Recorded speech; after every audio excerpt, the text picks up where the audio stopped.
ಚಿಕ್ಕಕಾನ್ಯ ಗ್ರಾಮದ ಎಲ್ಲ ಗೌರವಾನ್ವಿತ ಯಜಮಾನರುಗಳೇ, ವೇದಿಕೆಯಲ್ಲಿರ್ತಕ್ಕಂತಹ ಚುನಾಯಿತ ಪ್ರತಿನಿಧಿಗಳೇ, ಹಿರಿಯರೇ, ತಾಯಂದಿರೇ, ವಿದ್ಯಾರ್ಥಿ ಮಿತ್ರರೇ, ಯುವಕರೇ, ಸಂಘ ಸಂಸ್ಥೆಗಳ ಪದಾಧಿಕಾರಿಗಳೇ, ಇವತ್ತು ತಮ್ಮ ಗ್ರಾಮದಲ್ಲಿ ಬಾಬಾ ಸಾಹೇಬ್ ಅಂಬೇಡ್ಕರ್ ಅವರ ಜನ್ಮದಿನಾಚರಣೆಯನ್ನ ಬಹಳ ಅದ್ದೂರಿಯಾಗಿ ಮಾಡ್ತಾ ಇದ್ದೀರಾ. ಬೀದಿಗೆಲ್ಲ ದೀಪಾಲಂಕಾರ ಮಾಡಿದ್ದೀರಾ. ಬಾಬಾ ಸಾಹೇಬ್ರದ್ದು ದೊಡ್ಡ ಕಟೌಟ್ ನಿರ್ಮಾಣ ಮಾಡಿದ್ದೀರಾ. ಒಳ್ಳೆ ವೇದಿಕೆ ಹಾಕಿ ತುಂಬಾ ಅಚ್ಚುಕಟ್ಟಾಗಿ ಶಿಸ್ತುಬದ್ಧವಾಗಿ ಬಂದು ಕೂತಿದ್ದೀರಾ ಕಾರ್ಯಕ್ರಮಕ್ಕೆ ಅಂತ ನಿಮ್ಮೆಲ್ಲರಿಗೂ ಕೂಡ ಅತ್ಯಂತ ಗೌರವಪೂರ್ವಕಂತ ಕೃತಜ್ಞತೆಗಳು. ನಮಸ್ಕಾರ. ಈ ಸಂದರ್ಭದಲ್ಲಿ ಕೆಲವು ವಿಷಯಗಳನ್ನ ನಿಮ್ಮ ಜೊತೆ ನಾನು ಹಂಚಿಕೊಳ್ಳೋದಕ್ಕೆ ಇಷ್ಟಪಡ್ತೀನಿ. ನೀವು ಬಾಬಾ ಸಾಹೇಬ್ರ ವಿಷಯಗಳನ್ನ ಹಲವಾರು ಕಡೆ ಕೇಳಿರ್ಬೋದು, ಅಥವಾ ವರ್ಷ ಮಾಡ್ತಾನೆ ಇದ್ದೀರಿ. ವರ್ಷ ಯಾವ್ದಾರು ಗೆಸ್ಟ್ಗಳು ಬಂದು ನಿಮ್ಗೆ ಹೇಳ್ಕೊಟ್ಟಿರ್ತಾರೆ. ನಾನು ಕೂಡ ಕೆಲವು ವಿಷಯಗಳು ನಿಮಗೆ ಹೇಳ್ಕೊಡಕ್ಕೆ ಇಷ್ಟಪಡ್ತೀನಿ. ನೋಡಿ, ಬಾಬಾ ಸಾಹೇಬ್ ಅಂಬೇಡ್ಕರ್ ಅವ್ರನ್ನ ಆಧುನಿಕ ಭಾರತದ ಪಿತಾಮಹ ಅಂತ ಕರೀತಾರೆ, ಪ್ರಜಾಪ್ರಭುತ್ವದ ತಂದೆ ಅಂತ ಕರೀತಾರೆ, ತತ್ವಶಾಸ್ತ್ರಜ್ಞ, ಇತಿಹಾಸಕಾರ, ಅರ್ಥಶಾಸ್ತ್ರಜ್ಞ, ರಾಜಕೀಯ ಶಾಸ್ತ್ರಜ್ಞ, ಈ ತರ ಬೇರೆ ಬೇರೆ ಹೆಸರುಗಳಿಂದ ಕೂಡ ಕರೀತಾರೆ. ಅದಲ್ಲದೆ ನೀವು ಕೂಡ ಬಾಬಾ ಸಾಹೇಬ್ರನ್ನ ದಲಿತ ಸೂರ್ಯ, ದಲಿತರ ಸಿಂಹ, ದಲಿತರ ನಾಯಕ ಅಂತೆಲ್ಲ ಕರೆದು ಬಾಬಾ ಸಾಹೇಬ್ರಿಗೆ ಗೌರವ ತೋರಿಸ್ತಾ ಇದ್ದೀರಾ, ಆಯ್ತಾ? ಈ ಸಂದರ್ಭದಲ್ಲಿ ನಾವು ಬಾಬಾ ಸಾಹೇಬ್ ಅಂಬೇಡ್ಕರ್ ಅವ್ರನ್ನ ಹೇಗೆ ಅರ್ಥ ಮಾಡ್ಕೋಬೇಕು ಮತ್ತು ಹೇಗೆ ಅವ್ರನ್ನ ಅನುಸರಿಸಬೇಕು, ಇದೇ ವಿಷಯಗಳನ್ನ ನಾನು ನಿಮ್ ಜೊತೆ ಮಾತಾಡಕ್ಕೆ ಇಷ್ಟಪಡ್ತೀನಿ. ನೋಡಿ, ಬಾಬಾ ಸಾಹೇಬ್ ಅಂಬೇಡ್ಕರ್ ಅವರು ಎಲ್ಲ ಕಾಲಕ್ಕೂ ಕೂಡ ಸಲ್ಲುವಂತವ್ರು. ಅವರ ಸಮಕಾಲೀನರಾಗಿದ್ದಂತಹ ಗಾಂಧಿಯವರಾಗ್ಬೋದು, ನೆಹರು ಅವರಾಗ್ಬೋದು, ಸರ್ದಾರ್ ವಲ್ಲಭಾಯ್ ಪಟೇಲ್ ಆಗ್ಬೋದು, ಅವ್ರ ಕಾಲದಲ್ಲಿ ಅಂದ್ರೆ ಅವ್ರು ಬದುಕಿದ ಕಾಲದಲ್ಲಿ ಅವರು ಬಹಳ ದೊಡ್ಡ ಹೀರೋಗಳಾಗಿದ್ರು, ಬಹಳ ದೊಡ್ಡ ಹೀರೋಗಳವರು. ಆದ್ರೆ ಈಗ ಅವ್ರ ಬಗ್ಗೆ ಏನು ಅಷ್ಟೊಂದು ಯಾರು ಓದೋರಿಲ್ಲ, ಅವ್ರ ಬಗ್ಗೆ ಚರ್ಚೆ ಮಾಡೋರಿಲ್ಲ, ಅವ್ರ ಬಗ್ಗೆ ಟೀಕೆ ಮಾಡೋರು ಜಾಸ್ತಿ ಇದ್ದಾರೆ. ಸಾಮಾನ್ಯ ಅವ್ರ ವಿಷಯಗಳು ಈ ಕಾಲಕ್ಕೆ ಅನ್ವಯ ಆಗಲ್ಲ, ಯಾವತ್ತೋ ಏನೋ ಹೇಳಿದ್ರು ಗಾಂಧಿ ಬಟ್ ಇವತ್ತು ಅಪ್ಲೈ ಆಗಲ್ಲ, ಈ ತರ ಎಲ್ಲ ಮಾತಾಡ್ತಾರೆ. ಆದ್ರೆ ಅಂಬೇಡ್ಕರ್ ವಿಷಯ ಹಂಗಲ್ಲ. ಅವರು ಆವತ್ತು ಪ್ರಸ್ತುತವೇ, ಇವತ್ತು ಪ್ರಸ್ತುತವೇ. ಅಂಬೇಡ್ಕರ್ ಅವರು ಈ ಕಾಲಕ್ಕೆ ಅನ್ವಯಿಸಲ್ಲ ಅಂತ ಯಾರು ಹೇಳಕ್ ಬರೋದೇ ಇಲ್ಲ. ಹಂಗೆ ಎಲ್ಲ ಕಾಲದಲ್ಲೂ ಕೂಡ ಸಲ್ಲುವಂತಹ, ಎಲ್ಲ ಕಾಲದಲ್ಲೂ ಎಲ್ಲರೂ ಒಪ್ಪುವಂತಹ ಹೋರಾಟವನ್ನ ಬಾಬಾ ಸಾಹೇಬ್ ಅಂಬೇಡ್ಕರ್ ಮಾಡಿದ್ದಾರೆ. ಆ ತರದ ಒಂದು ವಿಷಯವನ್ನ ಬಾಬಾ ಸಾಹೇಬರು ಮಂಡಿಸಿದ್ದಾರೆ. ಈ ಹಿನ್ನೆಲೆಯಲ್ಲಿ ನಾನು ಕೆಲವು ವಿಷಯಗಳು ನಿಮಗೆ ಹೇಳ್ತೀನಿ. ಏನು ಬಾಬಾ ಸಾಹೇಬ್ರನ್ನ ಕೊಡುಗೆಗಳೇನು ಅಂತ ನಾನು ಏನ್ ಹೇಳ್ತೀನಿ ಅದನ್ನ ನೀವು ಚೆನ್ನಾಗಿ ಕೇಳಿಸ್ಕೋಬೇಕು, ಎಲ್ಲ ಕಡೆ ಮಾತಾಡಬೇಕು. ಎಲ್ರು ವಿದ್ಯಾವಂತರಿಗೆ ಅವಿದ್ಯಾವಂತರಿಗೆ ಎಲ್ರಿಗೂ ಅರ್ಥ ಆಗೋಂಗೆ ಹೇಳ್ತೀನಿ ನಾನು. ಅರ್ಥ ಆಯ್ತಲ್ಲ? ಅವ್ರ ಕೊಡುಗೆ ಏನು, ಅವ್ರು ಏನ್ ಕೆಲಸ ಮಾಡಿದ್ದಾರೆ ಅನ್ನೋದನ್ನ ನಿಮ್ಗೆ ಹೇಳ್ತೀನಿ. ಯಾಕೆ ಅವ್ರನ್ನ ಆಧುನಿಕ ಭಾರತದ ಪಿತಾಮಹ ಅಂತ ಕರೀತಾರೆ ಮತ್ತು ಪ್ರಜಾಪ್ರಭುತ್ವದ ತಂದೆ ಅಂತ ಯಾಕೆ ಕರೀತಾರೆ ಅನ್ನೋ ವಿಷಯ ನಿಮ್ಗೆ ಹೇಳ್ತೀನಿ. ನೋಡಿ, ಅವರು ಬರೋಕ್ಕೂ ಮೊದಲು, ಅಂದ್ರೆ ಅವರು ಬಾಬಾ ಸಾಹೇಬರು ಹೋರಾಟ ಮಾಡೋದಕ್ಕಿಂತ ಮೊದಲು ಭಾರತ ದೇಶ ಒಂಥರ ಇತ್ತು.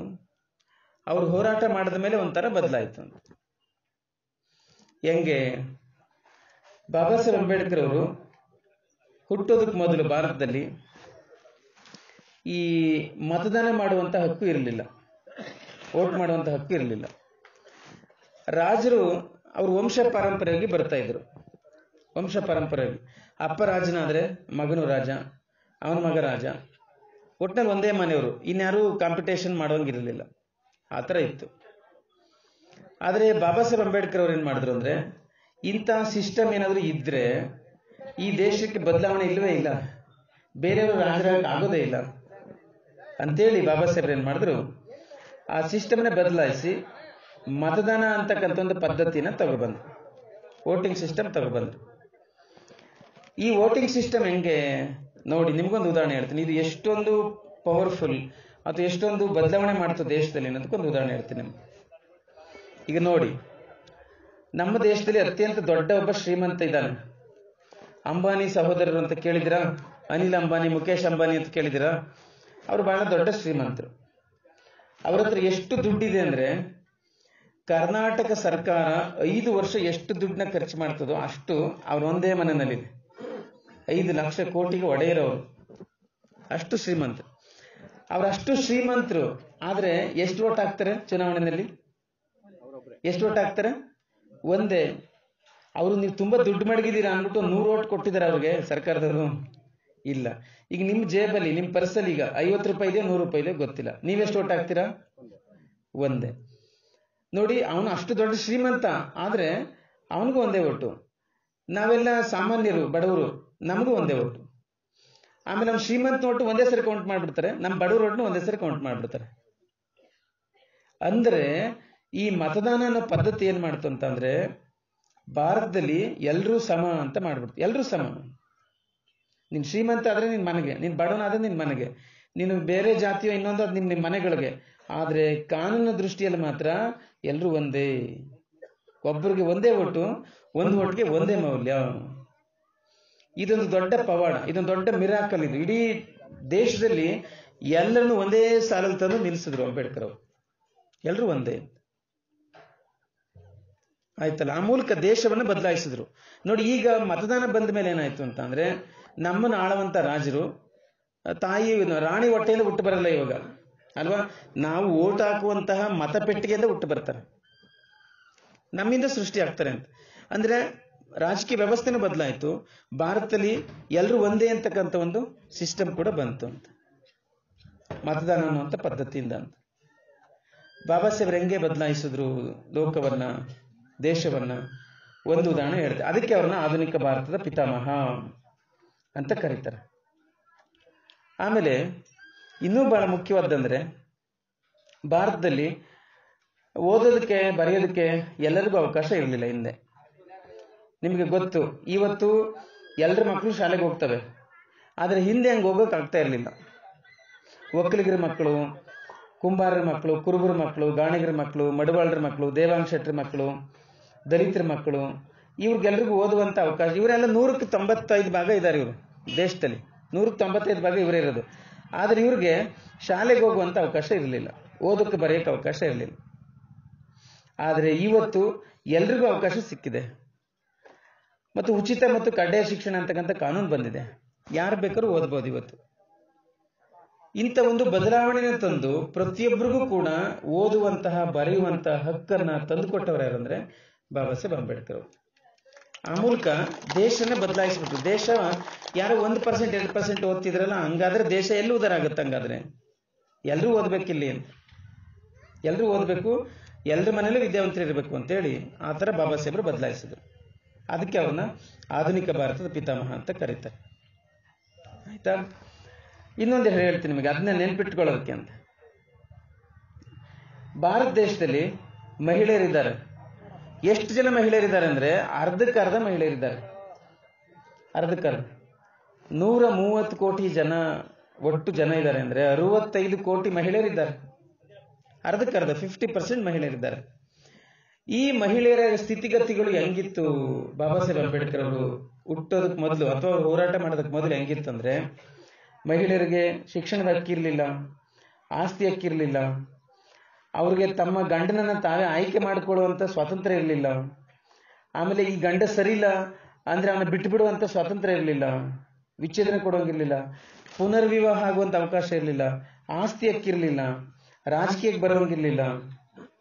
ಈ ತರ ಅವಳು ಬ್ರಾಹ್ಮಣ ಮಹಿಳೆ ಆಗಿರ್ಲಿ ಅಥವಾ ಒಕ್ಕಲಿಗ ಸಮಾಜದ ಮಹಿಳೆ ಆಗಿರ್ಲಿ, ದಲಿತ ಮಹಿಳೆ ಆಗಿರ್ಲಿ, ಅವ್ರಿಗೆ ವಿಮೋಚನೆ, ಬಿಡುಗಡೆ ಅನ್ನೋದೇ ಇರಲಿಲ್ಲ. ಅವನ್ನ ಕನ್ಸಿಡರ್ ಮಾಡ್ತಾ ಇರಲಿಲ್ಲ, ಯಾವತ್ತೂ ಕೂಡ ಕನ್ಸಿಡರ್ ಮಾಡ್ತಾ ಇರಲಿಲ್ಲ. ಆದ್ರೆ ಈಗ ಭಾರತದ ಕಾನೂನು ಒಬ್ಬ ಗಂಡಸು ಮತ್ತು ಒಬ್ಬ ಹೆಂಗಸನ್ನ ಇಬ್ಬರು ಪಕ್ಕಕ್ಕಿಟ್ರೆ ಕಾನೂನು ಫಸ್ಟ್ ಮಹಿಳೆಯರಿಗೆ ಆದ್ಯತೆ ಕೊಡ್ತದೆ, ಮಹಿಳೆಯರಿಗೆ ಫಸ್ಟ್ ಪ್ರಿಫರೆನ್ಸ್ ಕೊಡುತ್ತೆ. ಹಿಂಗ್ ಮಾಡಿದವ್ರು ಯಾರು? ಇವತ್ತು ಭಾರತದಲ್ಲಿ ಮಹಿಳೆಯರಿಗೆ ಓದುವ ಹಕ್ಕಿದೆ, ರಾಜಕೀಯಕ್ಕೆ ಬರುವಂತ ಹಕ್ಕಿದೆ, ಆಸ್ತಿ ಹಕ್ಕಿದೆ, ಅವರು ತಮಗೆ ಇಷ್ಟ ಬಂದ ಗಂಡನನ್ನ ಆಯ್ಕೆ ಮಾಡ್ಕೊಳ್ಳೋ ಸ್ವಾತಂತ್ರ್ಯ ಇದೆ. ಇವನು ಸರಿ ಇಲ್ಲ ಅಂದ್ರೆ ಅವನಿಗೆ ಬಿಟ್ಟು ಇನ್ನೊಂದು ಮದುವೆ ಮಾಡ್ಕೊಳ್ಳುವಂತ ಸ್ವಾತಂತ್ರ್ಯನೂ ಇದೆ. ಅವರು ಎಲ್ಲ ರೀತಿಯಲ್ಲಿ ಸರ್ವತಂತ್ರ ಸ್ವತಂತ್ರ ಜೀವನ ಮಾಡೋದಕ್ಕೆ ಅವಕಾಶ ಇದೆ, ಕಾನೂನಿನ ರಕ್ಷಣೆ ಇದೆ. ಇದನ್ನ ಮಾಡಿದವ್ರು ಯಾರು? ಬಾಬಾ ಸಾಹೇಬ್ ಅಂಬೇಡ್ಕರ್ ಅವರು. ಅದು ಎಲ್ಲ ಜಾತಿಯ ಮಹಿಳೆಯರಿಗೂ, ನೀವು ಬರೀ ದಲಿತ ಮಹಿಳೆಯರು ಅಂತ ಅನ್ಕೋಬೇಡಿ, ಎಲ್ಲ ಜಾತಿಯ ಮಹಿಳೆಯರಿಗೂ ಅಂತ. ಆ ಮೂಲಕ ಭಾರತ ದೇಶವನ್ನು ಅವರು ಬದಲಾಯಿಸಿದ್ರು. ಅದಕ್ಕೆ ಅವ್ರನ್ನ ಆಧುನಿಕ ಭಾರತದ ಪಿತಾಮಹ ಅಂತ ಕರೀತಾರೆ. ಅರ್ಥ ಆಯ್ತಾ? ಮೊದಲು ಏನ್ ಕೊಟ್ಟರು ಬಾಬಾ ಸಾಹೇಬರು? ಮತದಾನ ಮಾಡೋ ಹಕ್ಕು ಅಂತ ಹೇಳಿದೆ. ಎರಡನೇದು ಎಲ್ರಿಗೂ ವಿದ್ಯೆ ಕಲಿಯುವಂತ ಹಕ್ಕು. ಮೂರನೇದು ಮಹಿಳೆಯರಿಗೆ ಎಲ್ಲ ತರದ ಹಕ್ಕುಗಳು, ಸವಲತ್ತುಗಳು ಸಿಕ್ತು ಅಂತ. ಆಯ್ತಾ? ಹಿಂಗೆ ಹೇಳಿದ್ರೆ ನಿಮ್ಗೊಂದು 10-15 ಹೇಳ್ಬೋದು ಒಂದ್ ಕಡೆಯಿಂದ, ಆದ್ರೆ ಇನ್ನೊಂದೆರಡು ಹೇಳ್ತೀನಿ ನೆನ್ಪಿಟ್ಕೊಳ್ಳೋದಕ್ಕೆ ಅಂತ. ಆಯ್ತಾ? ಭಾರತದಲ್ಲಿ ಹಿಂದೆ ಈ ಕಾರ್ಮಿಕರಿದಾರಲ್ಲ, ವರ್ಕರ್ಸ್ ಇದಾರಲ್ಲ, ವರ್ಕರ್ಸು ಈಗ ನೀವು ಯಾವುದೇ ಕೆಲಸಕ್ಕೆ ಹೋದ್ರು ಕೂಡ 8 ಗಂಟೆ ಕೆಲಸ ಮಾಡ್ಬಿಟ್ಟು ಬಂದ್ಬಿಡ್ತೀರಿ ಟಕ್ ಅಂತ ಅಲ್ವಾ? ಒಂದು ಫ್ಯಾಕ್ಟ್ರಿಗೆ ಹೋದ್ರು ಅಷ್ಟೇ, ಒಂದು ಕೂಲಿ ಕೆಲಸಕ್ಕೆ ಹೋದ್ರು ಈಗ 10 ಗಂಟೆ ಯಾರು ಮಾಡೋದೇ ಇಲ್ಲ, 8 ಗಂಟೆ. ಮೊದಲೆಲ್ಲ ಹಂಗಿರ್ಲಿಲ್ಲ. ಮೊದಲು ನಮ್ಮಲ್ಲಿ ದನ ಎಮ್ಮೆಗಳನ್ನ ಹೆಂಗ್ ಗೈಸ್ತೀವಿ ನಾವು, ಹಗಲು ಗೈಸೋದು, ರಾತ್ರಿ ಹೊತ್ತು ದುಡಿಸೋದು, ಹಿಂಗೆಲ್ಲ ಮಾಡಲ್ವಾ? ಹಂಗಿತ್ತು ಹಿಂದೆ. ಆಮೇಲೆ ಜೀತಗಾರರಿಗೆ ಒಂದು ಪದ್ಧತಿ, ಜೀತಗಾರರು ರಾತ್ರಿ ಹೊತ್ತು ಕೆಲಸ ಮಾಡಬೇಕಾಗಿತ್ತು, ಹಗಲೊತ್ತು ಕೆಲಸ ಮಾಡಬೇಕಾಗಿತ್ತು, ಹಿಂಗೆಲ್ಲ ಇತ್ತು ಹಿಂದೆ. ಆದ್ರೆ ಈಗ ಹಂಗಿಲ್ಲ. ಕಾರ್ಮಿಕರು 8 ಗಂಟೆ ಕೆಲಸ ಮಾಡಬೇಕು, ಅವ್ರಿಗೆ ರಜೆ ಇರ್ತದೆ ಭಾನುವಾರ, ಆಮೇಲೆ ಅವ್ರಿಗೆ ಇನ್ಶೂರೆನ್ಸ್ ಇದೆ, ಆಮೇಲೆ ಅವರು ಸತ್ರೆ ಅಂಗವಿಕಲರಾದ್ರೆ ಪರಿಹಾರ ಇದೆ, ಈ ತರದ್ದು ಬೇಕಾದಷ್ಟು ಸವಲತ್ತಿದೆ. ಇದನ್ನೆಲ್ಲ ಫಸ್ಟು ಎಲ್ಲಾ ಭಾರತ ದೇಶ ಎಲ್ಲಾ ವರ್ಗದ ಕಾರ್ಮಿಕರಿಗೆ ಕೊಟ್ಟಂತವರು ಬಾಬಾ ಸಾಹೇಬ್ ಅಂಬೇಡ್ಕರ್ ಅವರು. 1942ರಲ್ಲಿ ಅವರು ಕಾರ್ಮಿಕ ಮಂತ್ರಿ ಆಗಿದ್ದಾಗ ಫಸ್ಟ್ ತಂದಂತ ಕಾನೂನುಗಳೇ ಇವತ್ತಿಗೂ ಇರ್ತಕ್ಕಂಥದ್ದು. ಹಂಗೆ ಎಷ್ಟೊಂದು ಕೋಟಿ ಜನ ಕಾರ್ಮಿಕರಿದ್ದಾರೆ ಭಾರತದಲ್ಲಿ, ಅವರ ಬದುಕನ್ನೇ ಬದಲಾಯಿಸಿದ್ರು ಅಂಬೇಡ್ಕರ್ ಅವರು. ಅರ್ಥ ಆಯ್ತಲ್ಲ? ಅದಕ್ಕೆ ಬಾಬಾ ಸಾಹೇಬನ್ನ ಆಧುನಿಕ ಭಾರತ ಪಿತಾಮಹ, ಪ್ರಜಾಪ್ರಭುತ್ವ ತಂದೆ ಅಂತೆಲ್ಲ ಕರೀತಾರೆ. ಆಯ್ತಾ? ಹಿಂಗಿತ್ತು. ಆಮೇಲೆ ಹಿಂದೆ ಈ ಕಾನೂನು ಎಲ್ರಿಗೂ ಒಂದೇ ತರ ಇರಲಿಲ್ಲ.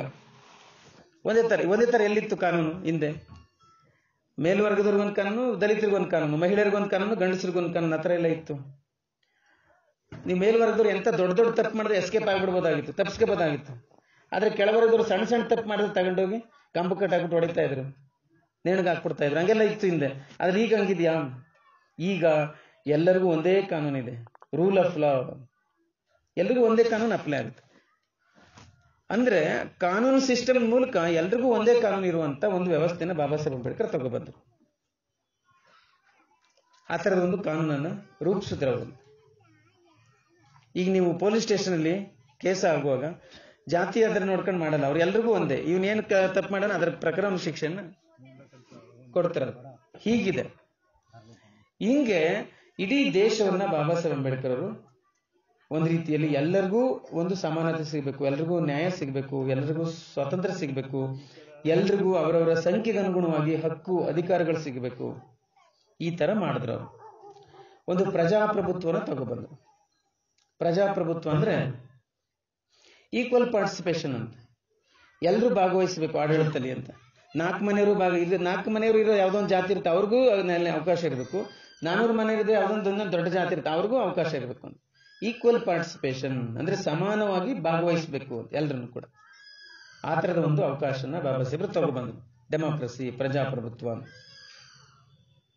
ಹೀಗೆ ಬಾಬಾ ಸಾಹೇಬ್ ಅಂಬೇಡ್ಕರ್ ಅವರು ಇಡೀ ದೇಶದ ಎಲ್ಲ ವರ್ಗಗಳಿಗೂ ಕೂಡ ಅನುಕೂಲ ಮಾಡಿಕೊಟ್ಟಿದ್ದಾರೆ.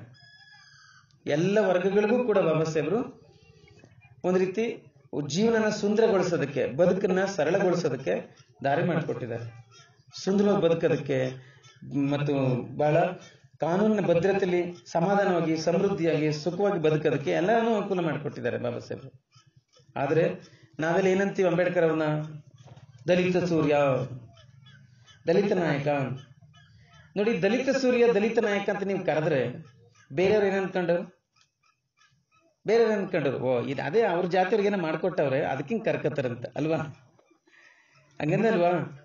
ಹಂಗಿದ್ದ ಆ ತಪ್ಪು ಮಾಡಿದ್ರು ದಲಿತರೇ ಮಾಡಿದ್ರು, ಬೇರೆಯವರಲ್ಲ. ದಲಿತರನ್ನೇ ದಲಿತ ಸೂರ್ಯ ಅಂತ ಬರ್ಕೊಳ್ಳೋದು, ದಲಿತರ ನಾಯಕ ಅಂತ ಬರ್ಕೊಳ್ಳೋದು, ದಲಿತ ಸಿಂಹ ಅಂತ ಬರ್ಕೊಳ್ಳೋದು, ದಲಿತರ ಹುಲಿ ಅಂತ ಬರ್ಕೊಳ್ಳೋದು ಅಂಬೇಡ್ಕರ್ ಅವರು. ಹಂಗೆ ಬಾಬಾ ಸಾಹೇಬ್ರು ಇಡೀ ದೇಶದ ಎಲ್ಲ ವರ್ಗದ ಜನರಿಗೂ ಕೂಡ ಅವರು ಬೇಕಾದಂತೆಲ್ಲ ಮಾಡಿಕೊಟ್ಟಿದ್ದಾರೆ, ಹೋರಾಟ ಮಾಡಿದ್ದಾರೆ ಎಲ್ಲರ ಪರವಾಗಿ.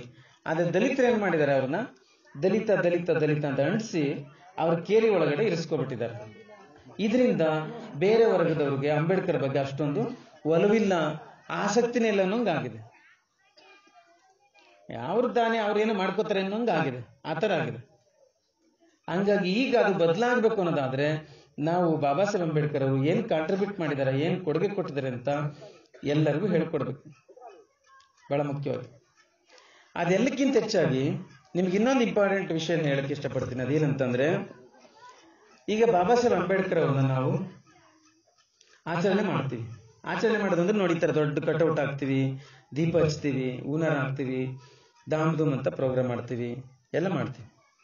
ಇದೊಂದು ಭಾಗ ಆಚರಿಸೋದು ಅಂತ. ಆಚರಿಸಿದ ಮೇಲೆ ಅವ್ರನ್ನ ಅನುಸರಿಸ್ಬೇಕಲ್ಲ. ಅನುಸರಿಸೋದಂದ್ರೇನು? ಇದು ಮುಖ್ಯ ನೋಡಿ. ಇದು ಪ್ರಾಕ್ಟಿಕಲ್, ಇದು ಬಹಳ ಇಂಪಾರ್ಟೆಂಟ್ ಆಗಿ ಆಗಬೇಕಾದ್ದು. ಇದನ್ನ ಚೆನ್ನಾಗಿ ಕೇಳಿಸ್ಕೋಬೇಕು. ನಾನು ಹೇಳ್ತೀನಿ ನೋಡಿ. ಈಗ ಪತ್ರಕರ್ತರು ಅಂಬೇಡ್ಕರ್ ಅವ್ರಿಗೆ ಪ್ರಶ್ನೆ ಕೇಳ್ತಾರೆ ಅವ್ರು ಬದುಕಿದಾಗ, ಸ್ವಾಮಿ ನಿಮ್ ಜನಗಳಿಗೆ ಏನ್ ಸಂದೇಶ ಕೊಡ್ತೀರಿ, ನೀವು ಏನ್ ಮೆಸೇಜ್ ಕೊಡ್ತೀರಾ ಅಂತ ಕೇಳ್ತಾರೆ. ಅದಕ್ಕೆ ಅಂಬೇಡ್ಕರ್ ಹೇಳ್ತಾರೆ, ನನ್ನ ಜೀವನವೇ ನನ್ನ ಸಂದೇಶ, ನನ್ನ ಲೈಫ್ ಇದೆ, ನಾನು ಬದುಕಿರೋ ರೀತಿ ಇದೆಯಲ್ಲ ಅದೇ ಅವ್ರಿಗೆ ದೊಡ್ಡ ಮೆಸೇಜ್ ಅಂತ.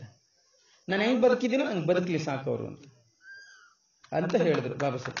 ನನ್ನ ಜೀವನನೇ ಅವ್ರಿಗೆ ನನ್ನದೊಂದು ಸಂದೇಶ, ನಾನು ಹೆಂಗ್ ಬದುಕಿದೆ ಹಂಗ್ ಬದುಕಲಿ ಅಂತ ಅಂದ್ರು. ಈಗ ನಿಮಗೆ ಪ್ರಶ್ನೆ ಅಂದ್ರೆ, ಇದನ್ನ ನಾವು ಅರ್ಥ ಮಾಡ್ಕೊಳ್ಳೋದು ಹೇಗೆ? ನಾನು ಬದುಕ್ತಂಗೆ ಅವ್ರು ಬದುಕಬೇಕು ಅಂದ್ರೆ ಹಂಗಾರೆ ನಾವು ಹೆಂಗ್ ಬದುಕಬೇಕು ಅನ್ನೋದು ದೊಡ್ಡ ಪ್ರಶ್ನೆ.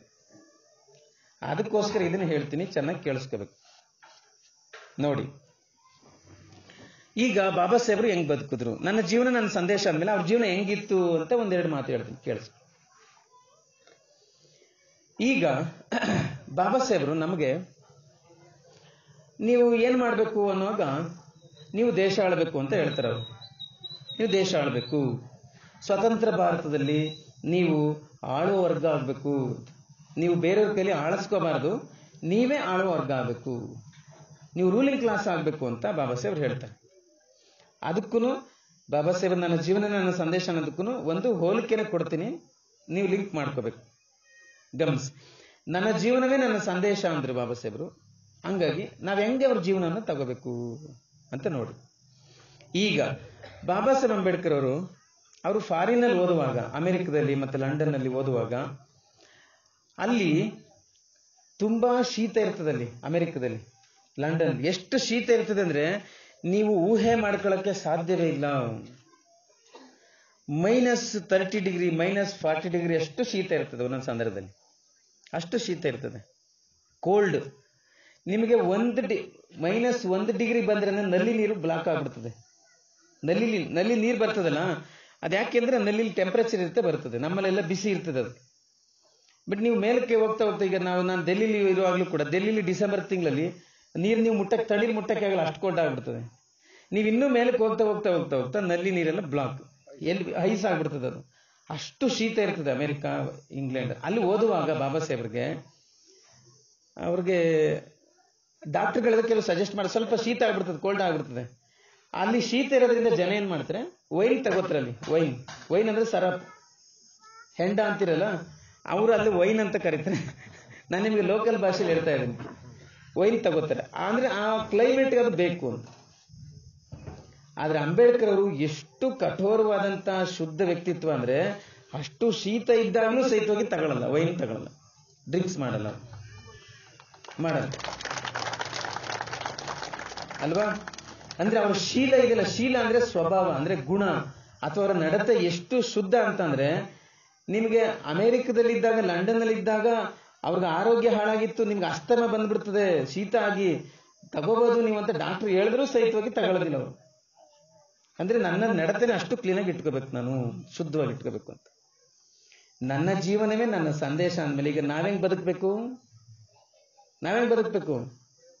ನಾವು ಅಷ್ಟೇ ಶುದ್ಧವಾಗಿ ಬದುಕಬೇಕು.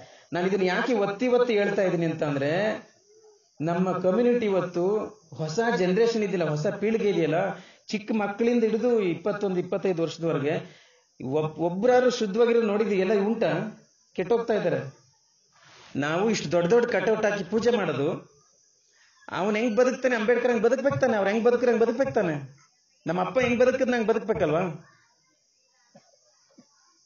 ಅಪ್ಪ ಅಷ್ಟು ಶುದ್ಧವಾಗಿ ಬದುಕಿದ್ಮೇಲೆ ಮಕ್ಕಳಾದವರು ಅದನ್ನ ಕಾಪಾಡ್ಕೊಂಡು ಹೋಗ್ಬೇಕು, ಆಗ್ಲೇನೆ ಮರ್ಯಾದೆ ಅನ್ನೋದು. ಇದನ್ನ ನಾನು ಇನ್ನೂ ಮುಂದಕ್ಕೆ ಬಿಡಿಸಿ ಹೇಳ್ತೇನೆ, ಸ್ವಲ್ಪ ಕೇಳಿ. ಇದು ಯಾಕೆ ನಿಮ್ಗೆ ಕೆಲವರಿಗೆ ಹಾಸ್ಯಾಸ್ಪದ, ಇದೇನು ಹಿಂಗೆ ಹೇಳ್ತಾರೆ ಇವರು ಬಂದು ಅಂತ ಅನ್ಸ್ಬೋದು. ಆದ್ರೆ ನಮ್ಮ ಸಮುದಾಯ ಉಳಿಬೇಕು ಅನ್ನೋದಾದ್ರೆ, ಈ ಚಳವಳಿನ ಬೆಳೆಸಬೇಕು ಅನ್ನೋದಾದ್ರೆ, ಬಾಬಾ ಸಾಹೇಬ್ ಚಳವಳಿನ ಮುನ್ನಡೆಸಬೇಕು ಅನ್ನೋದಾದ್ರೆ ಹೊಸ ಪೀಳಿಗೆ ಅಷ್ಟೇ ಶುದ್ಧವಾದ ಜೀವನ ನಡೆಸಬೇಕಾಗುತ್ತೆ. ಮಕ್ಕಳನ್ನ ನೀವು ಅಂತ ಚಟಗಳಿಂದ ನೀವು ಬಿಡಿಸಬೇಕಾಗುತ್ತೆ, ತಪ್ಪಿಸ್ಬೇಕಾಗುತ್ತೆ. ನನ್ನ ಜೀವನವೇ ನನ್ನ ಸಂದೇಶ ಅಂತ ಮೇಲೆ ಅವ್ರು ನಾನು ಹೆಂಗ್ ಬದುಕ್ತಿ ಹಂಗ್ ಬದುಕ್ಲಿ ಅವರು ಅಂತ. ಬಾಬಾ ನಾನು ಹೆಂಗ್ ಬದುಕ್ದೆ ಹಂಗ್ ಬದುಕ್ಲಿ ಅವರು. ಅಷ್ಟು ಶುದ್ಧವಾದ ಸ್ವಭಾವ ಬಾಬಾ ಸಾಹೇಬ್ರು. ನೋಡಿ, ಪ್ರಶ್ನವರು ಬಾಬಾ ಸಾಹೇಬ್ ಅಂಬೇಡ್ಕರ್ ಅಲ್ಲಿ ಒಂದ್ ಸಣ್ಣ ದೋಷ ಇದೆಯಾ ಅಂತ ಹುಡುಕ್ತಿದ್ರು ಹಗಲು ರಾತ್ರಿ. ಯಾಕೆಂದ್ರೆ ಅವ್ರನ್ನ ಬಟ ಬಯಲು ಮಾಡ್ಬಿಡ್ಬೇಕು ಅಂತ, ತುಳ್ದು ಹಾಕ್ಬಿಡ್ಬೇಕು ಅವ್ರನ್ನ ಅಂತ. ಪ್ರಶ್ನವ್ರು ಅಂದ್ರೆ ಗೊತ್ತಲ್ಲ, ಪತ್ರಿಕೆಯವರು, ನಿಮ್ಗೆ ಗೊತ್ತಲ್ಲ ಪತ್ರಿಕೆಯವ್ರು ಹೆಂಗೆ ಅಂದ್ರೆ ದಲಿತ ನಾಯಕರಲ್ಲಿ ಯಾವ್ದಾರ ಸಣ್ಣ ತಪ್ಪಿದ್ಯಾ ಅಂತ ಹುಡುಕ್ತಾ ಇರ್ತಾರೆ ಯಾವಾಗಲೂ. ಯಾಕಂದ್ರೆ ಮುಗಿಸ್ಬಿಡ್ಬೇಕು ಅವ್ರನ್ನ. ಹಂಗೆ ಅಂಬೇಡ್ಕರ್ ಅವರು ಹುಡುಕ್ತಿದ್ರು ಅವತ್ತಿನ ಕಾಲದಲ್ಲಿ, ಏನಾದ್ರು ತಪ್ಪಿದ್ಯಾ ಅವ್ರದ್ದು ಅಂತ ಹುಡುಕ್ತಿದ್ರು. ಆದ್ರೆ ಪ್ರಶ್ನವ್ರಿಗೆ ಒಂದೇ ಒಂದ್ ಸಣ್ಣ ಮಿಸ್ಟೇಕು ಸಿಗ್ತಾ ಇರಲಿಲ್ಲ ಅಂಬೇಡ್ಕರ್. ಅಷ್ಟು ಶುದ್ಧವಾದ ಜೀವನ ನಡೆಸಿರ್ತಕ್ಕಂಥ ಬಾಬಾ ಸಾಹೇಬ್. ನಮ್ಮ ಹೆಮ್ಮೆ. 100 ತಪ್ಪು ಹೇಳ್ಬೋದು ಗಾಂಧೀಜಿ ಇಂತ ತಪ್ಪು ಮಾಡಿದ್ರು ಅಂತ, 100 ತಪ್ಪು ಹೇಳ್ಬೋದು ನೆಹರು ಇಂತ ತಪ್ಪು ಮಾಡಿದ್ರು ಅಂತ, 100 ತಪ್ಪು ಹೇಳ್ಬೋದು ಸರ್ದಾರ್ ವಲ್ಲಭಾಯ್ ಪಟೇಲ್ ತಪ್ಪು ಮಾಡಿದ್ರು ಅಂತ. ನೀವು ಒಂದು ತಪ್ಪನ್ನು ತೋರ್ಸಕ್ಕಾಗಲ್ಲ ನೀವು ಬಾಬಾ ಸಾಹೇಬ್ ತಪ್ಪು. ಪರ್ಸನಾಲಿಟಿ, ವ್ಯಕ್ತಿತ್ವದಲ್ಲಿ ಒಂದು ತಪ್ಪು ನಮ್ಗೆ ಅದ್ ನೆನ್ಸ್ಕೊಂಡ್ರೆ ಹೆಮ್ಮೆ ಅನಿಸ್ತದೆ ನಮಗೆ ಅಲ್ವಾ. ನನ್ನ ಜೀವನವೇ ನನ್ನ ಸಂದೇಶ ಅಂದ ಮೇಲೆ ನಾವೀಗ ಅಂತ ಶುದ್ಧವಾದ ಬದುಕನ್ನ ಬದುಕಲೇಬೇಕು. ನೀವು ರೂಲರ್ಸ್ ಆಗ್ಬೇಕು ಅಂತ, ನೀವು ಆಳುವರ್ಗ ಆಗ್ಬೇಕು, ನೀವು ದೇಶ ಆಳ್ಬೇಕು ಅಂದ್ರೆ ದೇಶ ಆಳುವರು ಹೆಂಗಿರ್ಬೇಕು ಹಂಗಾದ್ರೆ ಅಲ್ವಾ. ದೇಶ ಆಳಂದ್ರೆ ಎಂತ ಯಜಮಾನಕ್ಕೆ ಬೇಕಲ್ವಾ. ಯಜಮಾನ ಅದನ್ನು ಕುಡ್ಕೊಂಡು ಕೂತ್ಕೊಂಡ್ರೆ ಆಗುತ್ತಾ? ದೇಶ ಆಳಕ್ಕಾಗುತ್ತಾ? ಚಟಗಳಿಗೆ ಬಲಿಯಾದ್ರೆ ದೇಶ ಆಳಕ್ಕಾಗುತ್ತಾ? ಆಗಲ್ಲ. ಅದಕ್ಕೆ ಯುವಕರು, ಹೊಸ ಪೀಳಿಗೆ ಕೇಳಿಸ್ಕೊಳ್ಳಿ. ನೀವು ಅಂಬೇಡ್ಕರ್ನ ಆರಾಧನೆ ಮಾಡ್ತೀರಾ, ಅಂಬೇಡ್ಕರ್ನ ಇಷ್ಟಪಡ್ತೀರಾ, ಹಂಗಿದ್ರೆ ಅವ್ರು ಹೆಂಗ್ ಬದುಕಿದ್ರು ಹಂಗೆ ಬದುಕಕ್ಕೆ ತಯಾರಾಗಿ.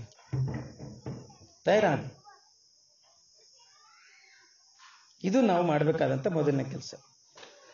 ನನ್ನ ಜೀವನವೇ ನನ್ನ ಸಂದೇಶ. ಎರಡನೇ ವಿಚಾರಕ್ಕೆ ಬರ್ತೀನಿ.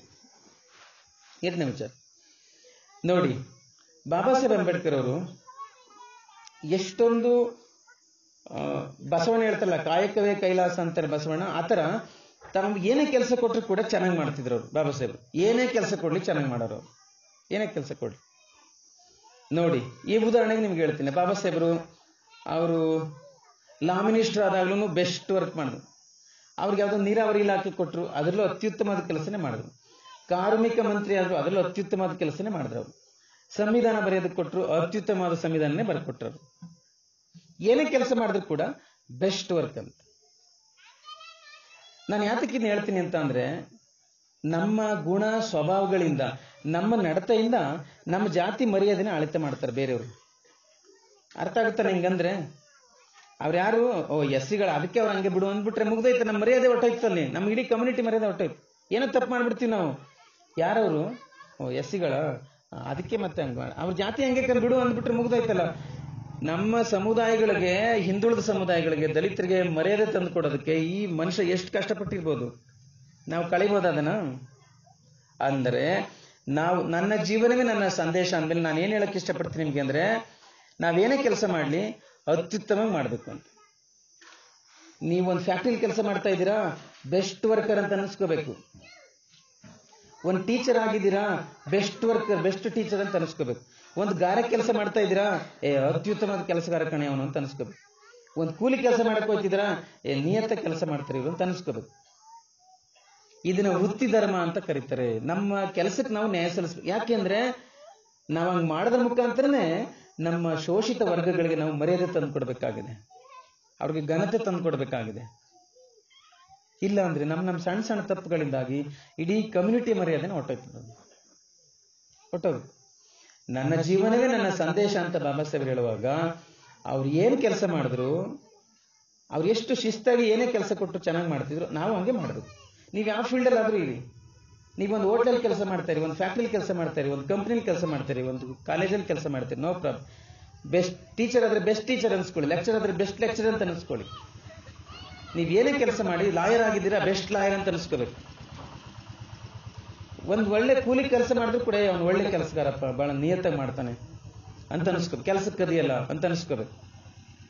ಅಂದರೆ ನಾವು ಬಾಬಾ ಸಾಹೇಬ್ರಿಗೆ ಕೊಡುವ ಗೌರವ ಏನಂತ ಅಂದ್ರೆ, ನಮ್ಮ ಪ್ರತಿ ಸಂದರ್ಭದಲ್ಲೂ ಕೂಡ ನಮ್ಮ ಸಮುದಾಯಗಳಿಗೆ ಅವಮಾನ ಆಗದೇ ಇರೋ ತರ ನಾವು ನಡ್ಕೋಬೇಕು. ನಮ್ಮ ಸಮುದಾಯಗಳಿಗೆ ಪ್ರತಿ ಸಂದರ್ಭದಲ್ಲಿ ಅವಮಾನ ಆಗ್ಬಾರ್ದು, ಹಂಗೆ ನಡ್ಕೋಬೇಕು ನಾವು.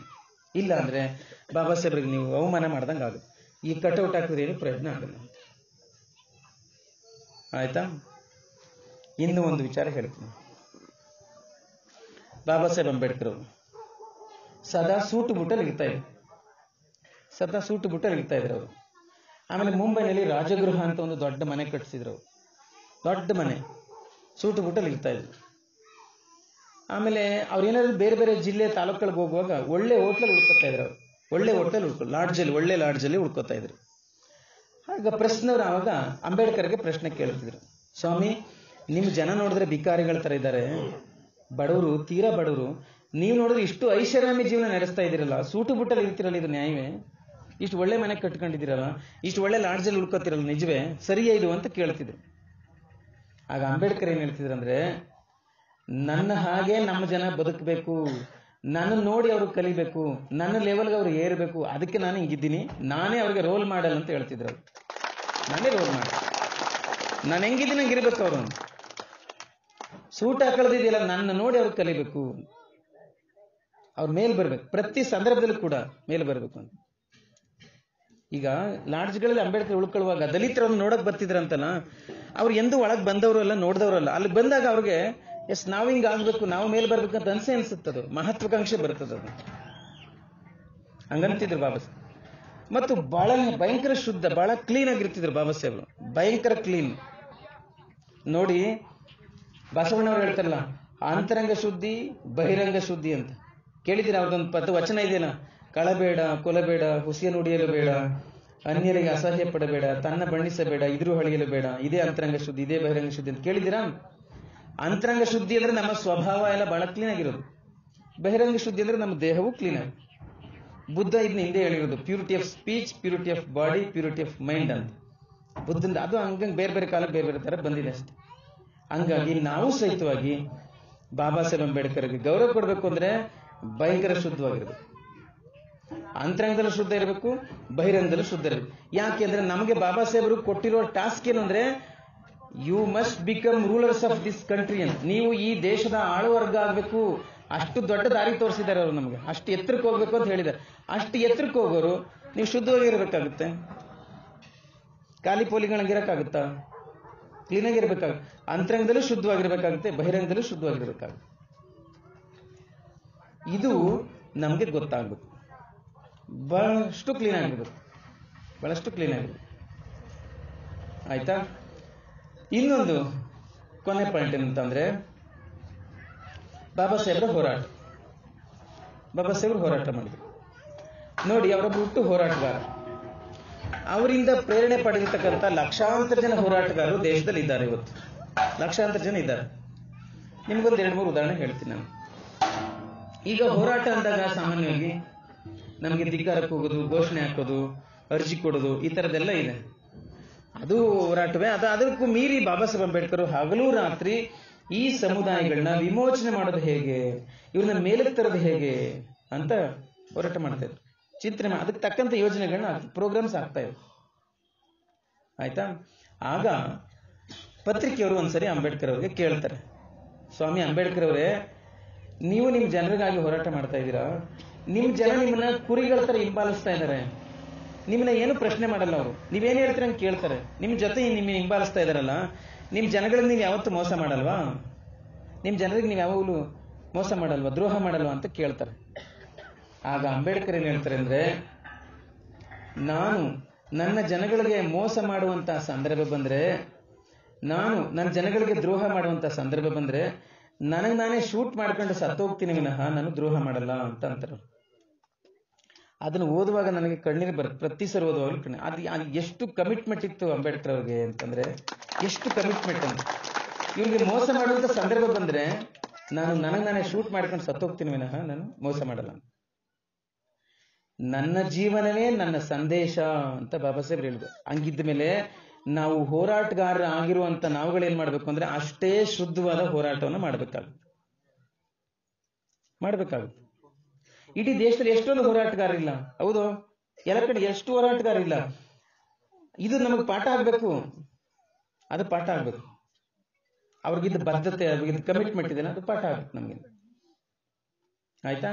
ಮತ್ತು ನಿಮ್ಗೆ ಇನ್ನೊಂದು ಪ್ರಶ್ನೆ ಕೇಳ್ತೀನಿ. ಬಾಬಾ ಸಾಹೇಬ್ರು ಹೋರಾಟಗಾರರು, ಅವ್ರು ಹೋರಾಟ ಮಾಡೋದು ಯಾತಕ್ಕೆ ಹೋರಾಟ ಮಾಡಿದ್ರು ಅಲ್ವಾ? ನಿಮ್ಗೊಂದು ಉದಾಹರಣೆ ಕೇಳ್ತೀನಿ, ನಿಮ್ಗೊಂದು ಪ್ರಶ್ನೆ ಕೇಳ್ತೀನಿ, ನೀವೇ ಉತ್ತರ ಹೇಳ್ತೀರಾ. ಇಲ್ಲಿ ವಿದ್ಯಾರ್ಥಿಗಳು ಸ್ಟೂಡೆಂಟ್ಸ್ ಇದಾರಲ್ಲ, ನೀವು ಮಾತಾಡಿ ವಿದ್ಯಾವಂತರು. ಬಾಬಾ ಸಾಹೇಬರಿಗೆ ನೆಹರು, ಗಾಂಧಿ, ಪಟೇಲ್ ಇವರೆಲ್ಲ ಸಮಕಾಲೀನರು. ಅವ್ರು ಯಾತಕ್ಕೆ ಹೋರಾಟ ಮಾಡಿದ್ರು ದೇಶದಲ್ಲಿ? ಯಾತಕ್ಕೆ ಹೋರಾಟ ಮಾಡಿದ್ರು? ಸ್ವಾತಂತ್ರ್ಯಕ್ಕೋಸ್ಕರ ಹೋರಾಟ ಮಾಡಿದ್ರು ಅಲ್ವಾ? ಸ್ವಾತಂತ್ರ್ಯ ಕೇಂದ್ರ ಅರ್ಥ ಏನು? ಬ್ರಿಟಿಷರನ್ನ ಭಾರತದಿಂದ ಓಡಿಸ್ಬೇಕು, ಅವರಿರುವಂತ ಅಧಿಕಾರದ ಗದ್ದಿಗೆ ಮೇಲೆ ನಾವು ಕೂತ್ಕೋಬೇಕು ಅಂತ ಅಲ್ವಾ? ಬ್ರಿಟಿಷ್ನ ಭಾರತದಿಂದ ತೊಲಗಿಸ್ಬೇಕು, ಅವರ ಸೀಟ್ನಲ್ಲಿ ಅಂದ್ರೆ ಅವ್ರ ಕುರ್ಚಿನಲ್ಲಿ ನಾವು ಕೂತ್ಕೋಬೇಕು ಅಂತ. ಅಂದ್ರೆ ಅರ್ಥ ಏನು? ಅಂದ್ರೆ ಅಧಿಕಾರಕ್ಕಾಗಿ ಹೋರಾಟ ಮಾಡಿದ್ರು ಅಂತ ತಾನೇ ಅದ್ರ ಲಾಜಿಕ್. ನೀವು ನಾನು ಹೇಳೋದು ಅರ್ಥ ಆಗ್ತಿದೆಯಲ್ವಾ? ಬ್ರಿಟಿಷರು ಭಾರತ ಬಿಟ್ಟು ಹೋದ್ಮೇಲೆ ದೇಶ ಯಾರು ಆಳ್ಬೇಕು? ನಾವೇ ಆಳ್ಬೇಕು. ನಾವೇ ಅಂದಾಗ ಅವ್ರು ಇದ್ದವ್ರು ಯಾರಾಗ, ಹೋರಾಟಗಾರ ಇದ್ದವ್ರು ಯಾರು ಅಂದಾಗ ನೆಹರು, ಗಾಂಧಿ, ತಿಲಕ್, ಪಟೇಲ್ ಇವ್ರುಗಳೇ ಇದ್ದಂಥವ್ರು. ಹೌದೇ? ಈಗ ನೆಹರು, ಗಾಂಧಿ, ಪಟೇಲ್, ತಿಲಕ್ ಇವ್ರು ಯಾವ ಸಮುದಾಯದವರು ಅಂದ್ರೆ ಅವರು ಬ್ರಾಹ್ಮಣರು ಮತ್ತು ಬನಿಯಾ ಸಮುದಾಯದವರು. ಇಲ್ಲಿ ಅಂಬೇಡ್ಕರ್ ಪ್ರಶ್ನೆ ಏನಂತ ಅಂದ್ರೆ, ನೋಡಿ ಹಿಂದೆನೂ ಕೂಡ ದೇಶವನ್ನು ಆಳದಂತವ್ರು ಇದೇ ಜನ, ಬ್ರಾಹ್ಮಣರೇ, ಕ್ಷತ್ರಿಯರೇ, ವೈಶ್ಯ, ಇದೇ ಜನ ದೇಶ ಆಳದಂತವ್ರು. ಇವರು ಆಳ್ವಿಕೆ ಮಾಡುವಾಗ ಭಾರತದಲ್ಲಿ ದಲಿತರಿಗೆ ನ್ಯಾಯ ಒದಗಿಸಿದಾರ? ಇವರು ಹಿಂದುಳಿದ ಜಾತಿಗಳು ನ್ಯಾಯ ಕೊಟ್ಟಿದಾರ? ಮಹಿಳೆಯರು ನ್ಯಾಯ ಕೊಟ್ಟಿದಾರ? ಇಲ್ಲ. ಹಂಗಿದ್ಮೇಲೆ ಸ್ವಾತಂತ್ರ್ಯ ಬಂದ ಮೇಲೂ ಇವ್ರ ಕೈಲೇ ಅಧಿಕಾರ ಬಂದ್ರೆ ನಮ್ ಗತಿ ಏನಾಗ್ಬೋದು? ಮತ್ತೆ ಹಳೆ ಕಾಲದಂಗ ಆಯ್ತು, ಹಿಂದಕ್ಕೆ ಹೋದಂಗ. ಅದಕ್ಕೆ ಸ್ವತಂತ್ರ ಭಾರತದಲ್ಲಿ ಮಾತ್ರ ನಾವು ಇವ್ರಿಗೆ ಅಧಿಕಾರ ಬಿಟ್ಕೊಡ್ಬಾರ್ದು, ನಮಗೂ ಅಧಿಕಾರ ಬೇಕು ಅಂತ ಬಾಬಾ ಸಾಹೇಬ್. ಈ ಪಾಯಿಂಟ್ ನ ಚೆನ್ನಾಗಿ ಕೇಳಿಸ್ಕೊಳ್ಳಿ, ಇದು ಬಹಳ ಮುಖ್ಯವಾದದ್ದು. ನಮಗೆ ಅಂಬೇಡ್ಕರ್ ಯಾತಕ್ಕೆ ಹೋರಾಟ ಮಾಡಿದ್ರು ಅಂತ ಗೊತ್ತಿಲ್ಲದೆ ಹೋದ್ರೆ ನಾವ್ಯಾತಕ್ಕೆ ಹೋರಾಟ ಮಾಡಬೇಕು ಅಂತ ಗೊತ್ತಾಗೋದಿಲ್ಲ. ಅರ್ಥ ಆಗುತ್ತಲ್ಲ? ನಮ್ಮಪ್ಪ ಯಾತಕ್ಕೆ ಹೋರಾಟ ಮಾಡ್ದಂತ ಗೊತ್ತಿರ್ತಾನೆ, ಮಗ ಅದನ್ನ ಕಂಟಿನ್ಯೂ ಮಾಡೋದು. ಅಪ್ಪ ಯಾತಕ್ಕೆ ಹೋರಾಟ ಮಾಡ್ದಂತ ಮಗನ ಗೊತ್ತಿಲ್ಲದೆ ಹೋದ್ರೆ ಮಗ ಹೆಂಗ್ ಹೋರಾಟ ಮಾಡ್ಬೇಕು? ಇದು ನಮ್ಗೆ ಕ್ಲಿಯರ್ ಆಗಿ ಗೊತ್ತಿರಲಿ. ಸ್ವತಂತ್ರ ಭಾರತದಲ್ಲಿ ದೇಶವನ್ನ ಯಾರು ಆಳ್ಬೇಕು ಅನ್ನೋದೇ ದೊಡ್ಡ ಪ್ರಶ್ನೆ. ಗಾಂಧಿ, ನೆಹರು, ತಿಲಕ್, ಪಟೇಲ್ ಇವ್ರು ಹೇಳೋರು ಭಾರತೀಯರು ಆಳ್ತಾರೆ ಅಂತ. ಭಾರತೀಯರು ಅಂದ್ರೆ ಯಾರು? ಭಾರತದಲ್ಲಿ 6,000 ಜಾತಿಗಳಿದಾವೆ, ಯಾರು ಆಳ್ಬೇಕು? ಅಂದ್ರೆ ಬ್ರಿಟಿಷ್ನ ಭಾರತದಿಂದ ಓಡಿಸಿ ಆ ಜಾಗದಲ್ಲಿ ಕೂತ್ಕೋಬೇಕು ಅನ್ನೋದು ಗಾಂಧಿ, ನೆಹರು, ಪಟೇಲ್ಗಳ ಸಂಚಾಗಿತ್ತು. ಆದ್ರೆ ಬಾಬಾ ಸಾಹೇಬ್ರ ಪ್ರಶ್ನೆ ಏನು ಅಂತ ಅಂದ್ರೆ, ನಾವು ಮೆಜಾರಿಟಿ ಇದ್ದೀವಿ, ನಾವು ಜಾಸ್ತಿ ಇದ್ದೀವಿ, 70-90% ನಾವಿದ್ದೀವಿ, ಅದಕ್ಕೆ ನೀವು 3 ಜನರಿಗೆ ಅಧಿಕಾರ ಕೊಡ್ಬೇಕು.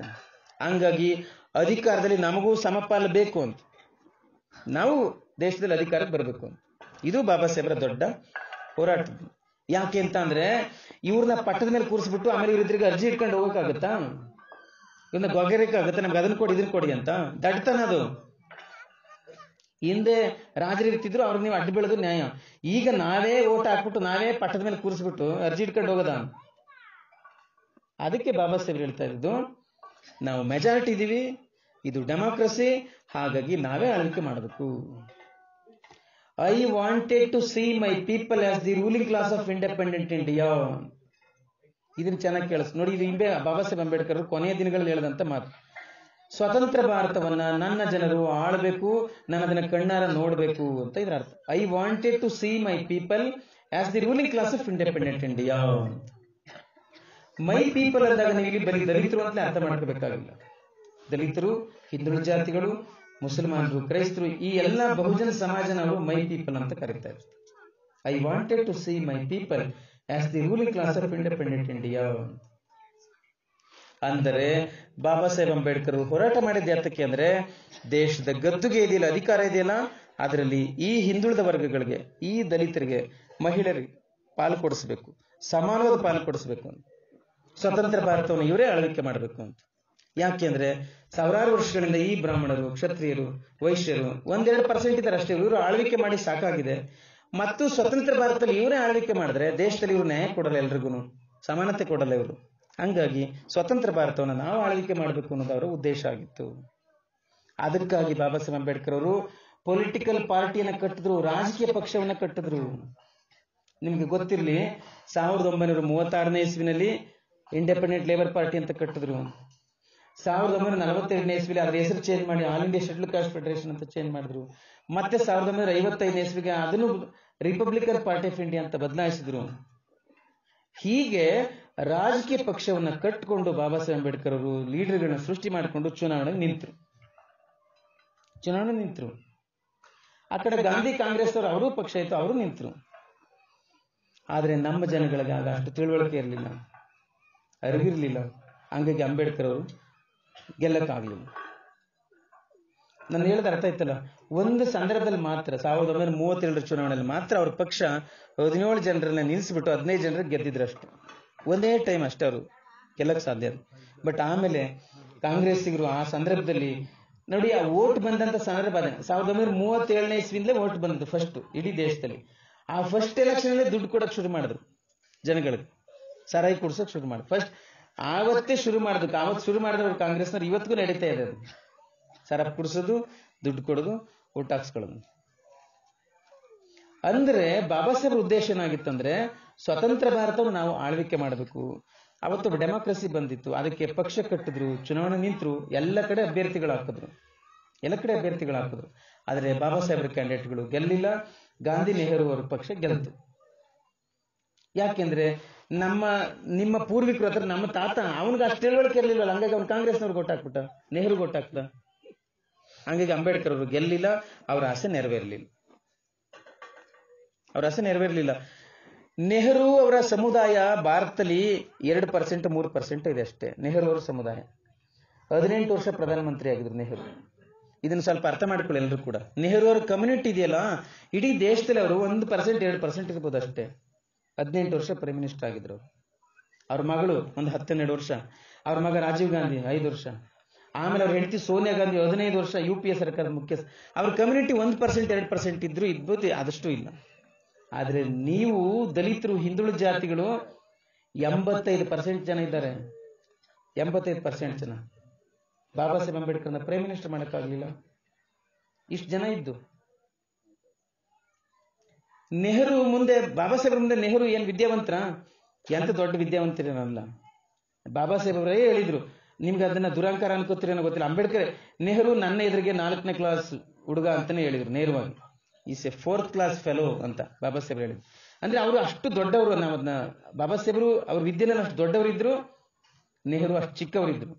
ಆದ್ರೆ ಇವರಿಗೆ ಜಾತಿ ಬಲ, ಹಣ ಬಲ, ಮಾಧ್ಯಮದ ಬಲ ನೆಹರು ಅವ್ರಿಗಿತ್ತು, ಪ್ರೈಮ್ ಮಿನಿಸ್ಟರ್ ಆದ್ರು. ಆದ್ರೆ ಬಾಬಾ ಸಾಹೇಬರಿಗೆ ಅವರ ಸಮುದಾಯದ ಜನಗಳಿಗೆ ತಿಳುವಳಿಕೆ ಇರಲಿಲ್ಲ, ಅವ್ರಿಗೆ ವೋಟ್ ಯಾತಕ್ಕೆ ಹಾಕ್ಬೇಕು ಅಂತ ಗೊತ್ತಿರಲಿಲ್ಲ. ನೋಡಿ, ಅವರು ಅಂಬೇಡ್ಕರ್ ನಾನು ಮೂಕ ನಾಯಕ ಅಂತ ಕರ್ಕೊಂಡಿದ್ದಾರೆ ಅವರು. ಅದನ್ನ ಕೇಳಿದ್ರೆ ನಿಮ್ಗೆ ಕಣ್ಣೀರು ಬರುತ್ತೆ. ಮೂಕ ನಾಯಕ ಅಂದ್ರೆ ಮೂಕ ಜನರಿಗೆ ನಾನು ನಾಯಕ, ಲೀಡರ್ ಅಂತ ಅರ್ಥ ಆಗುತ್ತೆ. ಮೂಕ ಜನ ಅಂದ್ರೆ ಮಾತು ಬರದೇ ಇದ್ದರು ನಾನು ನಾಯಕ, ಲೀಡರ್. ಅವ್ರಂಗೆ ಕರ್ಕೊಂಡು ನಾನು ಮೂಕ ನಾಯಕ ಅಂತ.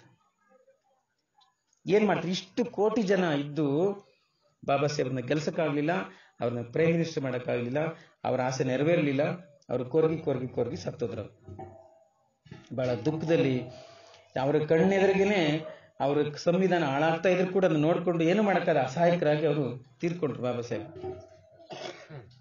ಅದು ಒಂದೇ ಒಂದು ಒಳ್ಳೆ ಅವಕಾಶ, ಅವರು ಸಂವಿಧಾನ ಬರೆಯುವಂತ ಒಂದು ಚಾನ್ಸ್ ಸಿಕ್ತು ಅಷ್ಟೇ. ಅದೊಂದಕ್ಕೆ ನಾವು ಬೆಲೆ ಕಟ್ಟಕ್ಕಾಗಲ್ಲ. 1946 ಇಸ್ವಿನಲ್ಲಿ ಸಂವಿಧಾನ ರಚನಾ ಸಭೆಗೆ ಚುನಾವಣೆ ನಡೀತು. ಆ ಚುನಾವಣೆಯಲ್ಲಿ ಅಂಬೇಡ್ಕರ್ ಅವ್ರನ್ನ ಗೆಲ್ಲಿಸಬಾರದು, ಯಾವ ಕಾರಣಕ್ಕೂ ಗೆಲ್ಲಿಸಬಾರದು ಅಂತ ನೆಹರು, ಪಟೇಲ್, ಗಾಂಧಿ ಇವ್ರು ಗೆಲ್ಲಿಸಬಾರದು ಅಂತೇಳಿ 3 ಪಕ್ಷಗಳು ಒಂದಾಗ್ತವೆ ಆ ಟೈಮಲ್ಲಿ ಅಂಬೇಡ್ಕರ್ ವಿರುದ್ಧ.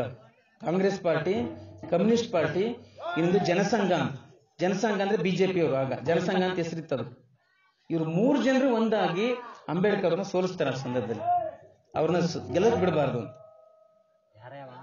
ಆ ಟೈಮಲ್ಲಿ ಬಾಬಾ ಸಾಹೇಬ್ ಅಂಬೇಡ್ಕರ್ ಸೋತು ಮನೆಗೆ ಬಂದಾಗ ಕಾಂಗ್ರೆಸ್ನವ್ರು ಪಟಾಕಿ ಹೊಡೆದಿದ್ದಾರೆ. ಯಾಕಂದ್ರೆ ಸಂವಿಧಾನ ಬರೆಯಕ್ಕೆ ಇನ್ನು ಅಂಬೇಡ್ಕರ್ ಬರೋಂಗಿಲ್ಲ, ಸಂವಿಧಾನ ರಚನಾ ಸಭೆಗೆ ಬರೋಂಗೇ ಇಲ್ಲ, ಸೋಲಿಸ್ಬಿಟ್ಟಿದೀವಿ ಅದು.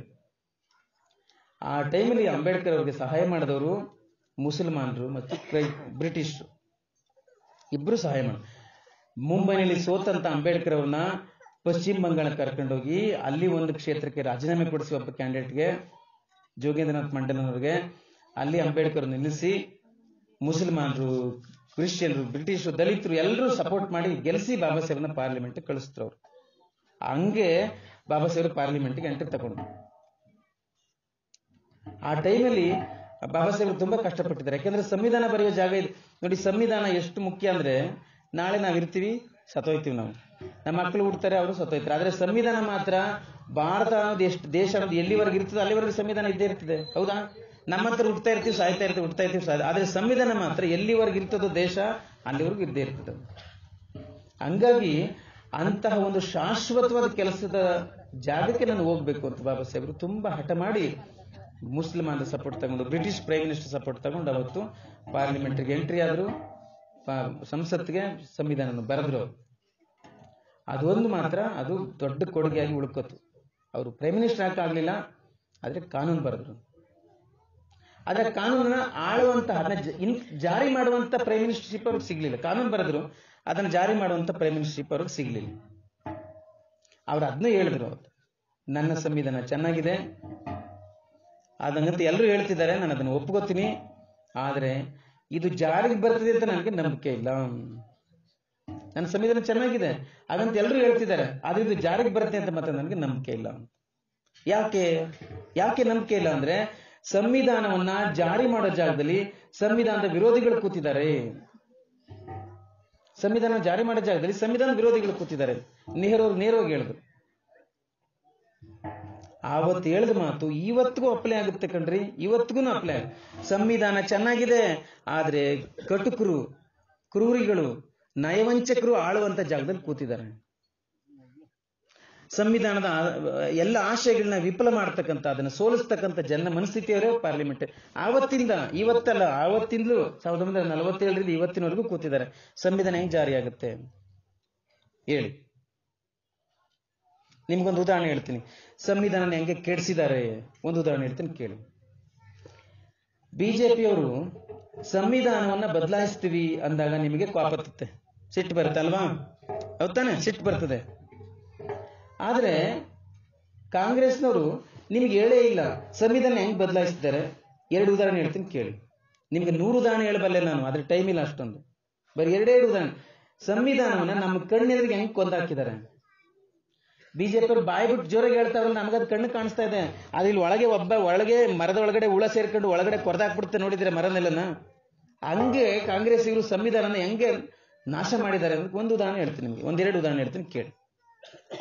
ಸಂವಿಧಾನದಲ್ಲಿ ಒಂದು ಆರ್ಟಿಕಲ್ ಇದೆ, 45ನೇ article, DPS, directive principles of state policy ಅಂತ, ರಾಜ್ಯ ನಿರ್ದೇಶಕ ತತ್ವಗಳು ಅಂತ ಕರೀತಾರೆ, DPSP ಅಂತ. ಅಲ್ಲಿದೆ 45ನೇ ಆರ್ಟಿಕಲ್. ಅದೇನ್ ಹೇಳುತ್ತೆ ಅಂದ್ರೆ, ಮಕ್ಕಳಿಗೆ ಉಚಿತ ಮತ್ತು ಕಡ್ಡಾಯ ಶಿಕ್ಷಣ ಕೊಡಬೇಕು ಅಂತ ಇದೆ. ದೇಶದ ಮಕ್ಕಳಿಗೆ ಉಚಿತ ಮತ್ತು ಫ್ರೀ ಅಂಡ್ ಕಂಪಲ್ಸರಿ ಎಜುಕೇಶನ್ ಕೊಡಬೇಕು ಅಂತ ಇದೆ. 14 ವರ್ಷದ ಮಕ್ಕಳಿಗೆಲ್ಲರಿಗೂ ಕೊಡಬೇಕು ಅಂತ. ಈಗ ಅದು ಎಲ್ಲಿಗೆ ಬಂದಿದೆ ಸ್ವಲ್ಪ ಗಮನಿಸಿ. ನಾನು ಗೌರ್ಮೆಂಟ್ ಸ್ಕೂಲಲ್ಲಿ ಓದ್ದವನು. ಗೌರ್ಮೆಂಟ್ ಸ್ಕೂಲ್ ನಾನು ಓದುವಾಗ ತುಂಬಾ ಚೆನ್ನಾಗಿತ್ತು, ಒಳ್ಳೆ ಮೇಷ್ಟ್ರು ಇದ್ರು, ಒಳ್ಳೆ ಪಾಠ ಮಾಡ್ತಿದ್ರು. ನಿಮ್ಮಲ್ಲೆಲ್ಲ ಸುಮಾರು ಜನ ಗೌರ್ಮೆಂಟ್ ಸ್ಕೂಲ್ ಓದವರೇ ಇದ್ದೀರಾ. ಆಗೆಲ್ಲ ಹಂಗೆ ಇತ್ತು. 90ನೇ ಇಸ್ವಿವರೆಗೂ ಕೂಡ ದೇಶದಲ್ಲಿ ಗೌರ್ಮೆಂಟ್ ಸ್ಕೂಲೇ ಇದ್ದವು, ಗೌರ್ಮೆಂಟ್ ಕಾಲೇಜೇ ಇದ್ದವು. ಆದ್ರೆ ನೀವೆಲ್ಲ ಓದ್ತೀರಾ, ಮೇಲೆ ಬರ್ತೀರಾ ಅನ್ನೋ ಹೊಟ್ಟೆ ಕಿಚ್ಚಿಗೆ ಸರ್ಕಾರಗಳು ಹೆಂಗ್ ಮಾಡಿದಾವೆ ಅಂತ ಅಂದ್ರೆ, ಆ ಎಜುಕೇಶನ್ ಇದೆಯಲ್ಲ ಅದನ್ನ ಪ್ರೈವೇಟೈಸೇಷನ್ ಮಾಡಿ ಖಾಸಗಿಯವ್ರಿಗೆ ಕೊಟ್ಬಿಟ್ಟಿದ್ದಾರೆ. ಶಿಕ್ಷಣ ಅನ್ನೋದು ಸರ್ಕಾರದವ್ರ ಕೈನಲ್ಲಿ ಇದ್ದಾಗ ನೀವು ಫ್ರೀ ಕೊಡ್ಬೇಕಾಗತ್ತೆ, ಕಂಪಲ್ಸರಿ ಕಡ್ಡಾಯ ಕೊಡ್ಬೇಕಾಗತ್ತೆ. ಸರ್ಕಾರದಲ್ಲಿದ್ದಾಗ ನೀವು ಅದನ್ನ ತೆಗೆದು ಪ್ರೈವೇಟ್ನವ್ರಿಗೆ ಕೊಟ್ಬಿಟ್ರೆ ಅವ್ರು ಕೊಡ್ತಾರ? ಫ್ರೀ ಕೊಡ್ತಾರ? ಕಂಪಲ್ಸರಿ ಕೊಡ್ತಾರ? ನೋಡಿ ಹೆಂಗ್ ಮಾಡಿದಾರೆ ಗೊತ್ತಾ? ಗೌರ್ಮೆಂಟ್ ಸ್ಕೂಲ್ ಜಾಗದಲ್ಲಿ ಪ್ರೈವೇಟ್ ಸ್ಕೂಲ್ ಬಂದಿದೆ, ಗೌರ್ಮೆಂಟ್ ಕಾಲೇಜ್ ಜಾಗದಲ್ಲಿ ಪ್ರೈವೇಟ್ ಕಾಲೇಜ್ ಬಂದಿದೆ, ಗೌರ್ಮೆಂಟ್ ಯೂನಿವರ್ಸಿಟಿ ಜಾಗದಲ್ಲಿ ಪ್ರೈವೇಟ್ ಯೂನಿವರ್ಸಿಟಿಗಳು ಬಂದಿದೆ. ಈಗ ಹೆಂಗಾಗಿದೆ ಅಂದ್ರೆ, ಗೌರ್ಮೆಂಟ್ ಸ್ಕೂಲಲ್ಲಿ ಇಂಗ್ಲಿಷ್ ಕಲಿಸಲ್ಲ, ಕರೆಕ್ಟ್ ಗಣಿತ ಹೇಳ್ಕೊಡಲ್ಲ, ವಿಜ್ಞಾನ ಹೇಳ್ಕೊಡಲ್ಲ, ಇವತ್ತಿನ ಲೆಕ್ಕಕ್ಕೆ ಕಂಪ್ಯೂಟರ್ ನಾಲೆಡ್ಜ್ ಕಲಿಸಲ್ಲ, ಅಥವಾ ಯಾವುದೇ ತಾಂತ್ರಿಕವಾದಂತ ಟೆಕ್ನಿಕಲ್ ಆದಂತ ಅಪ್ಡೇಷನ್ಗಳಿರಲ್ಲ, ಗೌರ್ಮೆಂಟ್ ಸ್ಕೂಲ್ ಇರಲ್ಲ. ಆದ್ರೆ ಪ್ರೈವೇಟ್ ಸ್ಕೂಲ್ ಅದೆಲ್ಲ ಇರ್ತದೆ. ಆದ್ರೆ ಅಲ್ಲಿಗೆ ಹೋಗ್ಬೇಕು ಅಂದ್ರೆ ದುಡ್ಡು ಕೊಡ್ಬೇಕು. ಎಲ್ಲಿಂದ ಕೊಡ್ಬೇಕು? LKG ಅಂತ ಸೇರಿಸ್ತಿರಲ್ಲ, ಅಲ್ಲಿಂದಲೇ ಕೊಡ್ಬೇಕು. ನೀವು ಎಷ್ಟು ಕೊಡ್ಬೇಕು? ಮೈಸೂರಿನಲ್ಲಿ ಒಂದು ಮಗುಗೆ LKG ಸೇರ್ಸಕ್ ನೀವು ಒಂದು ಮಧ್ಯಮ ಸ್ಕೂಲ್ ಅಂದ್ರೆ 60,000 ಫೀಸ್ ಕಟ್ಬೇಕು LKG. ಬರೀ LKGಗೆ ನೀವು 60,000 ಕಟ್ಟಿದ್ರೆ, ಇನ್ನು UKGಗೆ ಅಂತೆ, 1ನೇ ಕ್ಲಾಸ್ಗಂತೆ, 2ನೇ ಕ್ಲಾಸಿಂದ 10 PUC ಡಿಗ್ರಿವರೆಗೆ ಎಷ್ಟು ಕಟ್ಟಬೇಕಾಗುತ್ತೆ ಇಮ್ಯಾಜಿನ್ ಮಾಡಿ. ಇಷ್ಟು ದುಡ್ಡು ಕೊಡೋ ಸಾಮರ್ಥ್ಯ ನಿಮ್ಮ ಊರಿನಲ್ಲಿ ಎಷ್ಟು ಜನರಿಗಿದೆ? ಅಂದ್ರೆ ಸಂವಿಧಾನ ಹೇಳ್ತದೆ ಮಕ್ಕಳಿಗೆ ಉಚಿತವಾಗಿ ಮತ್ತು ಕಡ್ಡಾಯವಾಗಿ ಶಿಕ್ಷಣ ಕೊಡಿ ಅಂತ. ಆದ್ರೆ ಇವ್ರು ಏನ್ ಮಾಡಿದಾರೆ ಅಂದ್ರೆ, ಆ ಶಿಕ್ಷಣವನ್ನ ಪ್ರೈವೇಟೈಸೇಷನ್ ಮಾಡಿ ಖಾಸಗಿಯವರಿಗೆ ಕೊಟ್ಬಿಟ್ಟು ಏನ್ ಮಾಡಿದಾರೆ ಅಂದ್ರೆ, ದುಡ್ಡಿದ್ದವ್ರು ಓದ್ಬೇಕು, ದುಡ್ಡಿಲ್ಲದವರು ಮನೇಲಿರಿ ಅಷ್ಟೇ, ಕೂಲಿ ಮಾಡಿ ಅಷ್ಟೇ ಅಂತ. ಇದು ಎಲ್ಲಿಗೆ ತಂದಿದ್ದಾರೆ ಗೊತ್ತಾ? ಹಳೆ ಕಾಲದಲ್ಲಿ ಶಿಕ್ಷಣವನ್ನ ಯಾರು ಓದ್ತಿದ್ರು ಹೇಳಿ? ಹಳೆ ಕಾಲದಲ್ಲಿ ಬ್ರಾಹ್ಮಣರಿಗೆ ಕ್ಷತ್ರಿಯರಿಗೆ ಅಷ್ಟೇ ತಾನೇ ಇದ್ದದ್ದು ಹಿಂದೆ ಶಿಕ್ಷಣ. ಹಂಗೆ ಅಲ್ವಾ? ನಮ್ಮ ಹೋದ್ರೆ ನಾಲ್ಗೆ ಕೂದ್ ಬಿಡ್ತಿದ್ರಲ್ವಾ? ಹಂಗಿತ್ತು ಹಿಂದೆ.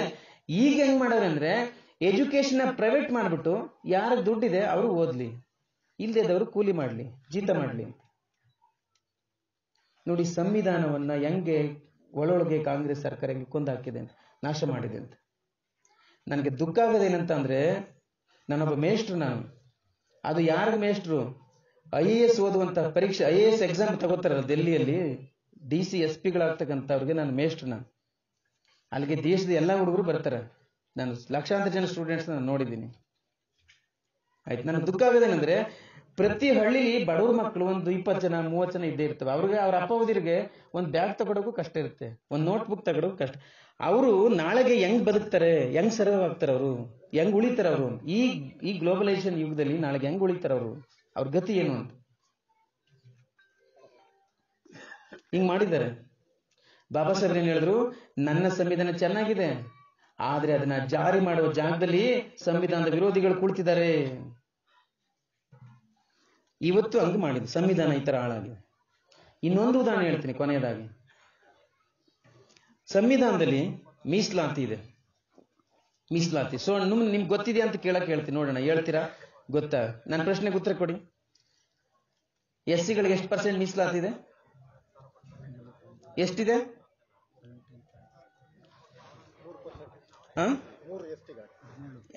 SC ಗಳಿಗೆ ಎಷ್ಟಿದೆ? ಕರೆಕ್ಟ್. ನೀವ್ಯಾರು ಹೇಳ್ತಾನೆ ಇಲ್ಲ, ಗೊತ್ತಿಲ್ವಾ? 15 ಇದೆ. SC ಗಳಿಗೆ 15% ಮೀಸಲಾತಿದೆ. ಎಸ್ ಟಿಗಳಂದ್ರೆ ನಾಯಕರಿದಲ್ಲ, ನಾಯಕರು, ಆಮೇಲೆ ವಾಲ್ಮೀಕಿಗಳು, ಬೇಡರು, ಸೋಲಿಗರು, ಕಾಡು ಕುರುಬ, ಜೇನು ಕುರುಬ ಇವರಿದಾರಲ್ಲ, ಇವ್ರಿಗೆ 7% ಮೀಸಲಾತಿ, 7.5% ಮೀಸಲಾತಿದೆ. ಕೇಳಿ, SC ಗಳಿಗೆ 15 ಇದೆ ಮೀಸಲಾತಿ, ST ಗಳಿಗೆ 7.5% ಇದೆ. ಎರಡು ಸೇರಿ 22.5 ಇದೆ, 22.5. ಆಯ್ತಾ? ಕೇಳಿ, OBCಗಳು ಅಂತಿದ್ದಾರೆ. OBCಗಳು ಅಂದ್ರೆ ಲಿಂಗಾಯತಲ್ಲಿರುವಂತ ಬಡವರು, ಒಕ್ಕಲಿಗರಲ್ಲಿರ್ತಕ್ಕಂಥ ಬಡವರು, ಕುಂಬಾರರು, ಕುರುಬರು, ಗಾಣಿಗರು, ಮಡವಾಳ ಶೆಟ್ಟರು, ದೇವಾಂಗದವರು, ಆಚಾರರು, ಈ ತರದ ಸಮುದಾಯ ಇದಾರಲ್ಲ, ಇವ್ರನ್ನ OBC ಅಂತ, ಹಿಂದುಳಿದ ಜಾತಿಗಳು ಅಂತ ಕರೀತಾರೆ. ಇವ್ರಿಗೂ ಮೀಸಲಾತಿದೆ. ಇವ್ರಿಗೆ ಎಷ್ಟಿದೆ ಅಂದ್ರೆ 27% ಮೀಸಲಾತಿದೆ, 27% ರಿಸರ್ವೇಶನ್ ಇದೆ. 27% ಮೀಸಲಾತಿ ಇರೋದ್ರಿಂದ SC ಗಳಿಗೆ 15, ST ಗಳಿಗೆ 7.5, OBC ಗಳಿಗೆ 27, ಒಟ್ಟು 49.5 ಆಗುತ್ತೆ ಕೂಡಿದ್ರೆ. ಇಷ್ಟು ರಿಸರ್ವೇಶನ್ ಇದೆ. ಇದಿರೋದ್ರಿಂದ ಈ ಸಮಾಜದಲ್ಲಿ ಓದಂತವ್ರಿಗೆ ಕೆಲಸ ಸಿಗ್ತಾ ಇತ್ತು, ಹಿಂದೆ ಕೆಲಸ ಸಿಗ್ತದೆ. ಹೆಂಗೆ ಅಂತೀರಾ? ಕೇಳಿ, ಒಂದು ಕಾರ್ಖಾನೆ ಇದೆ ಸರ್ಕಾರದ್ದು ಅಂತ ಅನ್ಕೊಳ್ಳಿ, ಒಂದು ಕಾರ್ಖಾನೆ ಇದೆ. ಅಲ್ಲಿ 1,000 ಜನರ ಕೆಲಸ ತಗೊಂಡ್ರೆ ಏನು ಗಲಾಟೆ ಹಿಂದೆಗಡೆ? ಏನ್ ನಾಟಕ ಪ್ರೋಗ್ರಾಮ್ ಇದೆ? ಬೇರೆ ಪ್ರೋಗ್ರಾಮ್ ಇವತ್ತು ಏನಿಲ್ವಾ? ಕೇಳಿ, ಒಂದು ಫ್ಯಾಕ್ಟರಿ ಇದೆ ಅಂತ ಅನ್ಕೊಳ್ಳಿ ಸರ್ಕಾರದ. ಅದರಲ್ಲಿ 1,000 ಜನರ ಕೆಲಸ ತಗೊಂಡ್ರೆ ಅದರಲ್ಲಿ 15% ರಿಸರ್ವೇಶನ್ SC ಗಳಿಗೆ. 15% ಇದ್ರೆ ಎಷ್ಟು ಕೊಡ್ಬೇಕಾಗುತ್ತೆ? 150 ಜನರಿಗೆ ಕೆಲಸ ಕೊಡ್ಬೇಕು, ರಿಸರ್ವೇಶನ್ ಅದು 150. 1,000ದಲ್ಲಿ 150 ಜನರಿಗೆ SC ಗಳಿಗೆ ಕೊಡ್ಬೇಕು. ST ಗಳಿಗೆ 7.5 ಅಂತ ಅಂದ್ರೆ 75 ಜನರಿಗೆ ST ಗಳಿಗೆ ಕೊಡ್ಬೇಕು. OBC ಗಳಿಗೆ 27% ಅಂದ್ರೆ 270 ಜನರಿಗೆ OBC ಗಳು ಕೆಲಸ ಕೊಡಬೇಕು. ಒಟ್ಟು 1,000 ಪೋಸ್ಟ್ ಅಲ್ಲಿ 150 SC, 75 ST, 270 OBC, ಸುಮಾರು 495 ಜನರಿಗೆ ಇವ್ರಿಗೆ ಮೀಸಲಾತಿ ಕೊಟ್ಟು ಈ 950 ಪೋಸ್ಟ್ಗಳನ್ನ ಜನರಲ್ ಮೆರಿಟ್ ಕೊಡ್ತಿದ್ರು. ಈ ತರ ಇರ್ತಾ ಇತ್ತು. ಹಿಂದೆ ಹಂಗೆ ಇತ್ತು. ಎಲ್ಲಾ ಗೌರ್ಮೆಂಟ್ ಸೆಕ್ಟರ್ ಸ್ಟ್ರಾಂಗ್ ಆಗಿತ್ತು, ಓದ್ದವ್ರಿಗೆಲ್ಲರಿಗೂ ಕೆಲಸ ಸಿಗ್ತಾ ಇತ್ತು.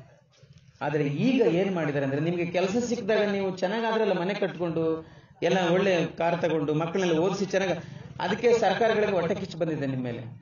ಅದಕ್ಕೆ ಅವ್ರೇನ್ ಮಾಡಿದಾರೆ ಅಂದ್ರೆ, ಗೌರ್ಮೆಂಟ್ ಸೆಕ್ಟರ್ನ ಪ್ರೈವೇಟ್ ಮಾಡಿದ್ದಾರೆ, ಖಾಸಗಿ ಮಾಡಿದ್ದಾರೆ.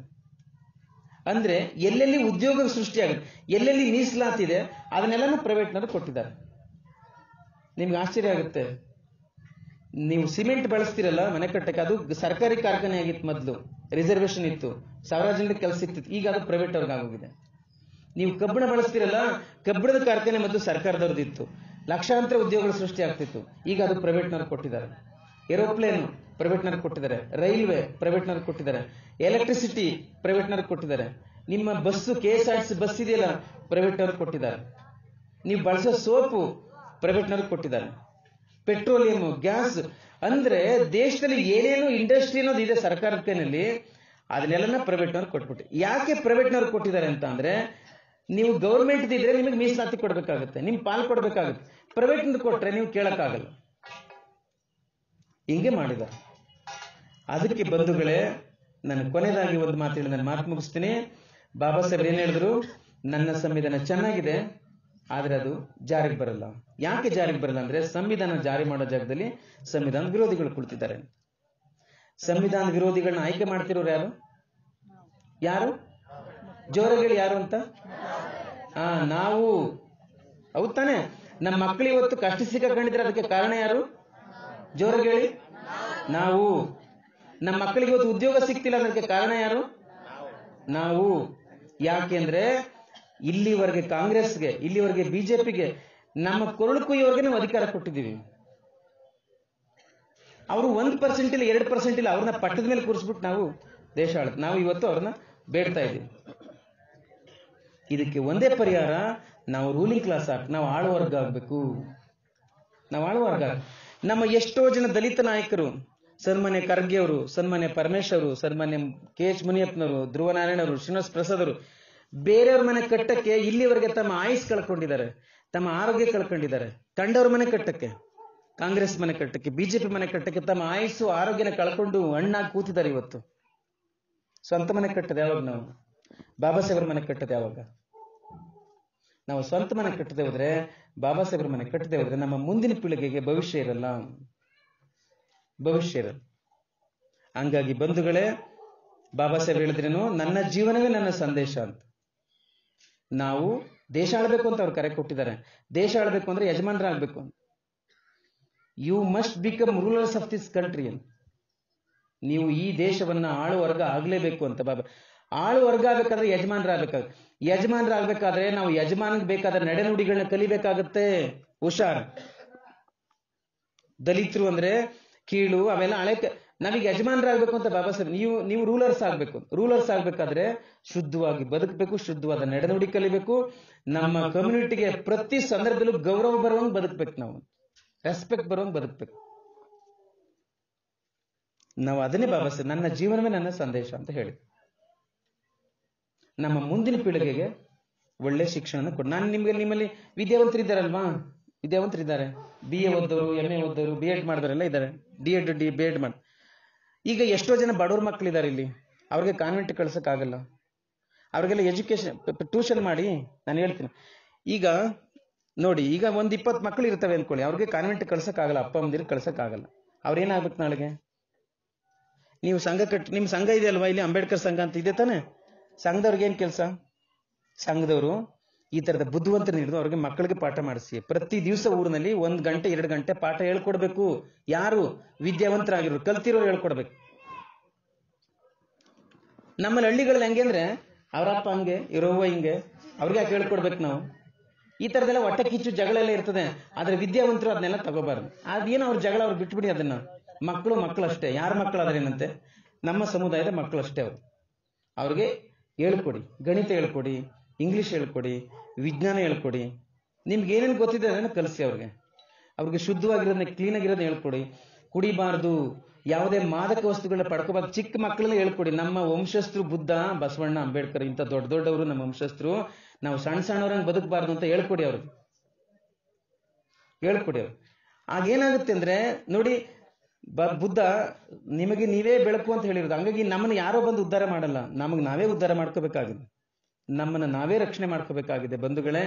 ಆ ಕಾರಣಕ್ಕೆ ಈ ದೇಶದ ದಲಿತರು, ಹಿಂದುಳಿದ ಜಾತಿಗಳು, ಧಾರ್ಮಿಕ ಅಲ್ಪಸಂಖ್ಯಾತರು ಈಗ ಬೇರೆ ದಾರಿನೇ ಇಲ್ಲ. ಈಗ ಉಳಿಬೇಕು ಇವರು, ನಾಳೆಗೆ ಈ ದೇಶದಲ್ಲಿ ಸರ್ವೈವ್ ಆಗ್ಬೇಕು ಅನ್ನೋದಾದ್ರೆ ನಾವು ಬಾಬಾ ಸಾಹೇಬ್ ಅಂಬೇಡ್ಕರ್ ಅವ್ರನ್ನ ಅನುಸರಿಸಬೇಕು. ಹೆಜ್ಜೆ ಹೆಜ್ಜೆಗೂ, ಎವ್ರಿ ಸೆಕೆಂಡ್ ನನ್ನ ಜೀವನವೇ ನನ್ನ ಸಂದೇಶ ಅಂದ್ರಲ್ಲ, ಅವರಂಗೆ ಬದುಕಬೇಕು, ಅವರಂಗೆ ಹೋರಾಟ ಮಾಡಬೇಕು. ಅವರಷ್ಟೇ ದೇಶ ಸೇವೆಗೆ, ಸಮಾಜ ಸೇವೆಗೆ ನಾವು ಸದಾ ರೆಡಿ ಇರಬೇಕು. ಇದು ಎಲ್ಲ ವಿದ್ಯಾವಂತರ ಕರ್ತವ್ಯ. ನನ್ನಂತ ಎಷ್ಟೊಂದು ಜನ ವಿದ್ಯಾವಂತರಿದ್ದೀರಲ್ಲ, ನಮ್ಮೆಲ್ಲರ ಕರ್ತವ್ಯ. ನಿಮ್ಮಲ್ಲಿ ಯಾರ್ಯಾರು ವಿದ್ಯಾರ್ಥಿಗಳು, ಓದಿರೋರು, ನಿಮ್ಗೆ ಹೆಂಗಿದ್ರು ನಿಮ್ಗೆ ಕೆಲಸ ಕೊಟ್ಟಿಲ್ಲ ಸರ್ಕಾರ, ಓದಿಸ್ಬಿಟ್ಟು ಸುಮ್ಮನೆ ಬೀದಿ ನಿಲ್ಲಿಸಿದೆ ಅಲ್ವಾ, ಇದನ್ನಾದ್ರೂ ಮಾಡಿ, ಉಪಯೋಗ ಆಗಲಿ, ಇದನ್ನಾದ್ರೂ ಮಾಡಿ. ಆ ಮೂಲಕ ನಮಗೆ ನಾವೇ ಜಾಗೃತರಾಗೋಣ, ನಮಗೆ ನಾವೇ ನಮ್ಮನ್ನು ತಿದ್ದುಕೊಳ್ಳೋಣ, ನಮಗೆ ನಾವೇ ನಮ್ಮ ಸರಿ ತಪ್ಪುಗಳನ್ನ ಕಂಡುಕೊಂಡು ಬಾಬಾ ಸಾಹೇಬರ ಆಸೆ ಏನಿತ್ತು ಆ ಪ್ರಕಾರ ದೇಶ ಆಳೋಣ. ಹಂಗೆ ಮಾಡಿದ್ರೆ ಮಾತ್ರ ಸಾಧ್ಯ. ಬಂದಿಗಳು ಆಯ್ತಾ? ಇಷ್ಟು ಮಾತಾಡಿದ್ದೀನಿ. ತುಂಬ ಪ್ರೀತಿ ನೀವೆಲ್ಲ ಕೇಳಿಸ್ಕೊಂಡಿದ್ದೀರಾ. ಎಲ್ರಿಗೂ ಧನ್ಯವಾದಗಳು. ಜೈ ಭೀಮ್, ಜೈ ಭಾರತ್. Thank you.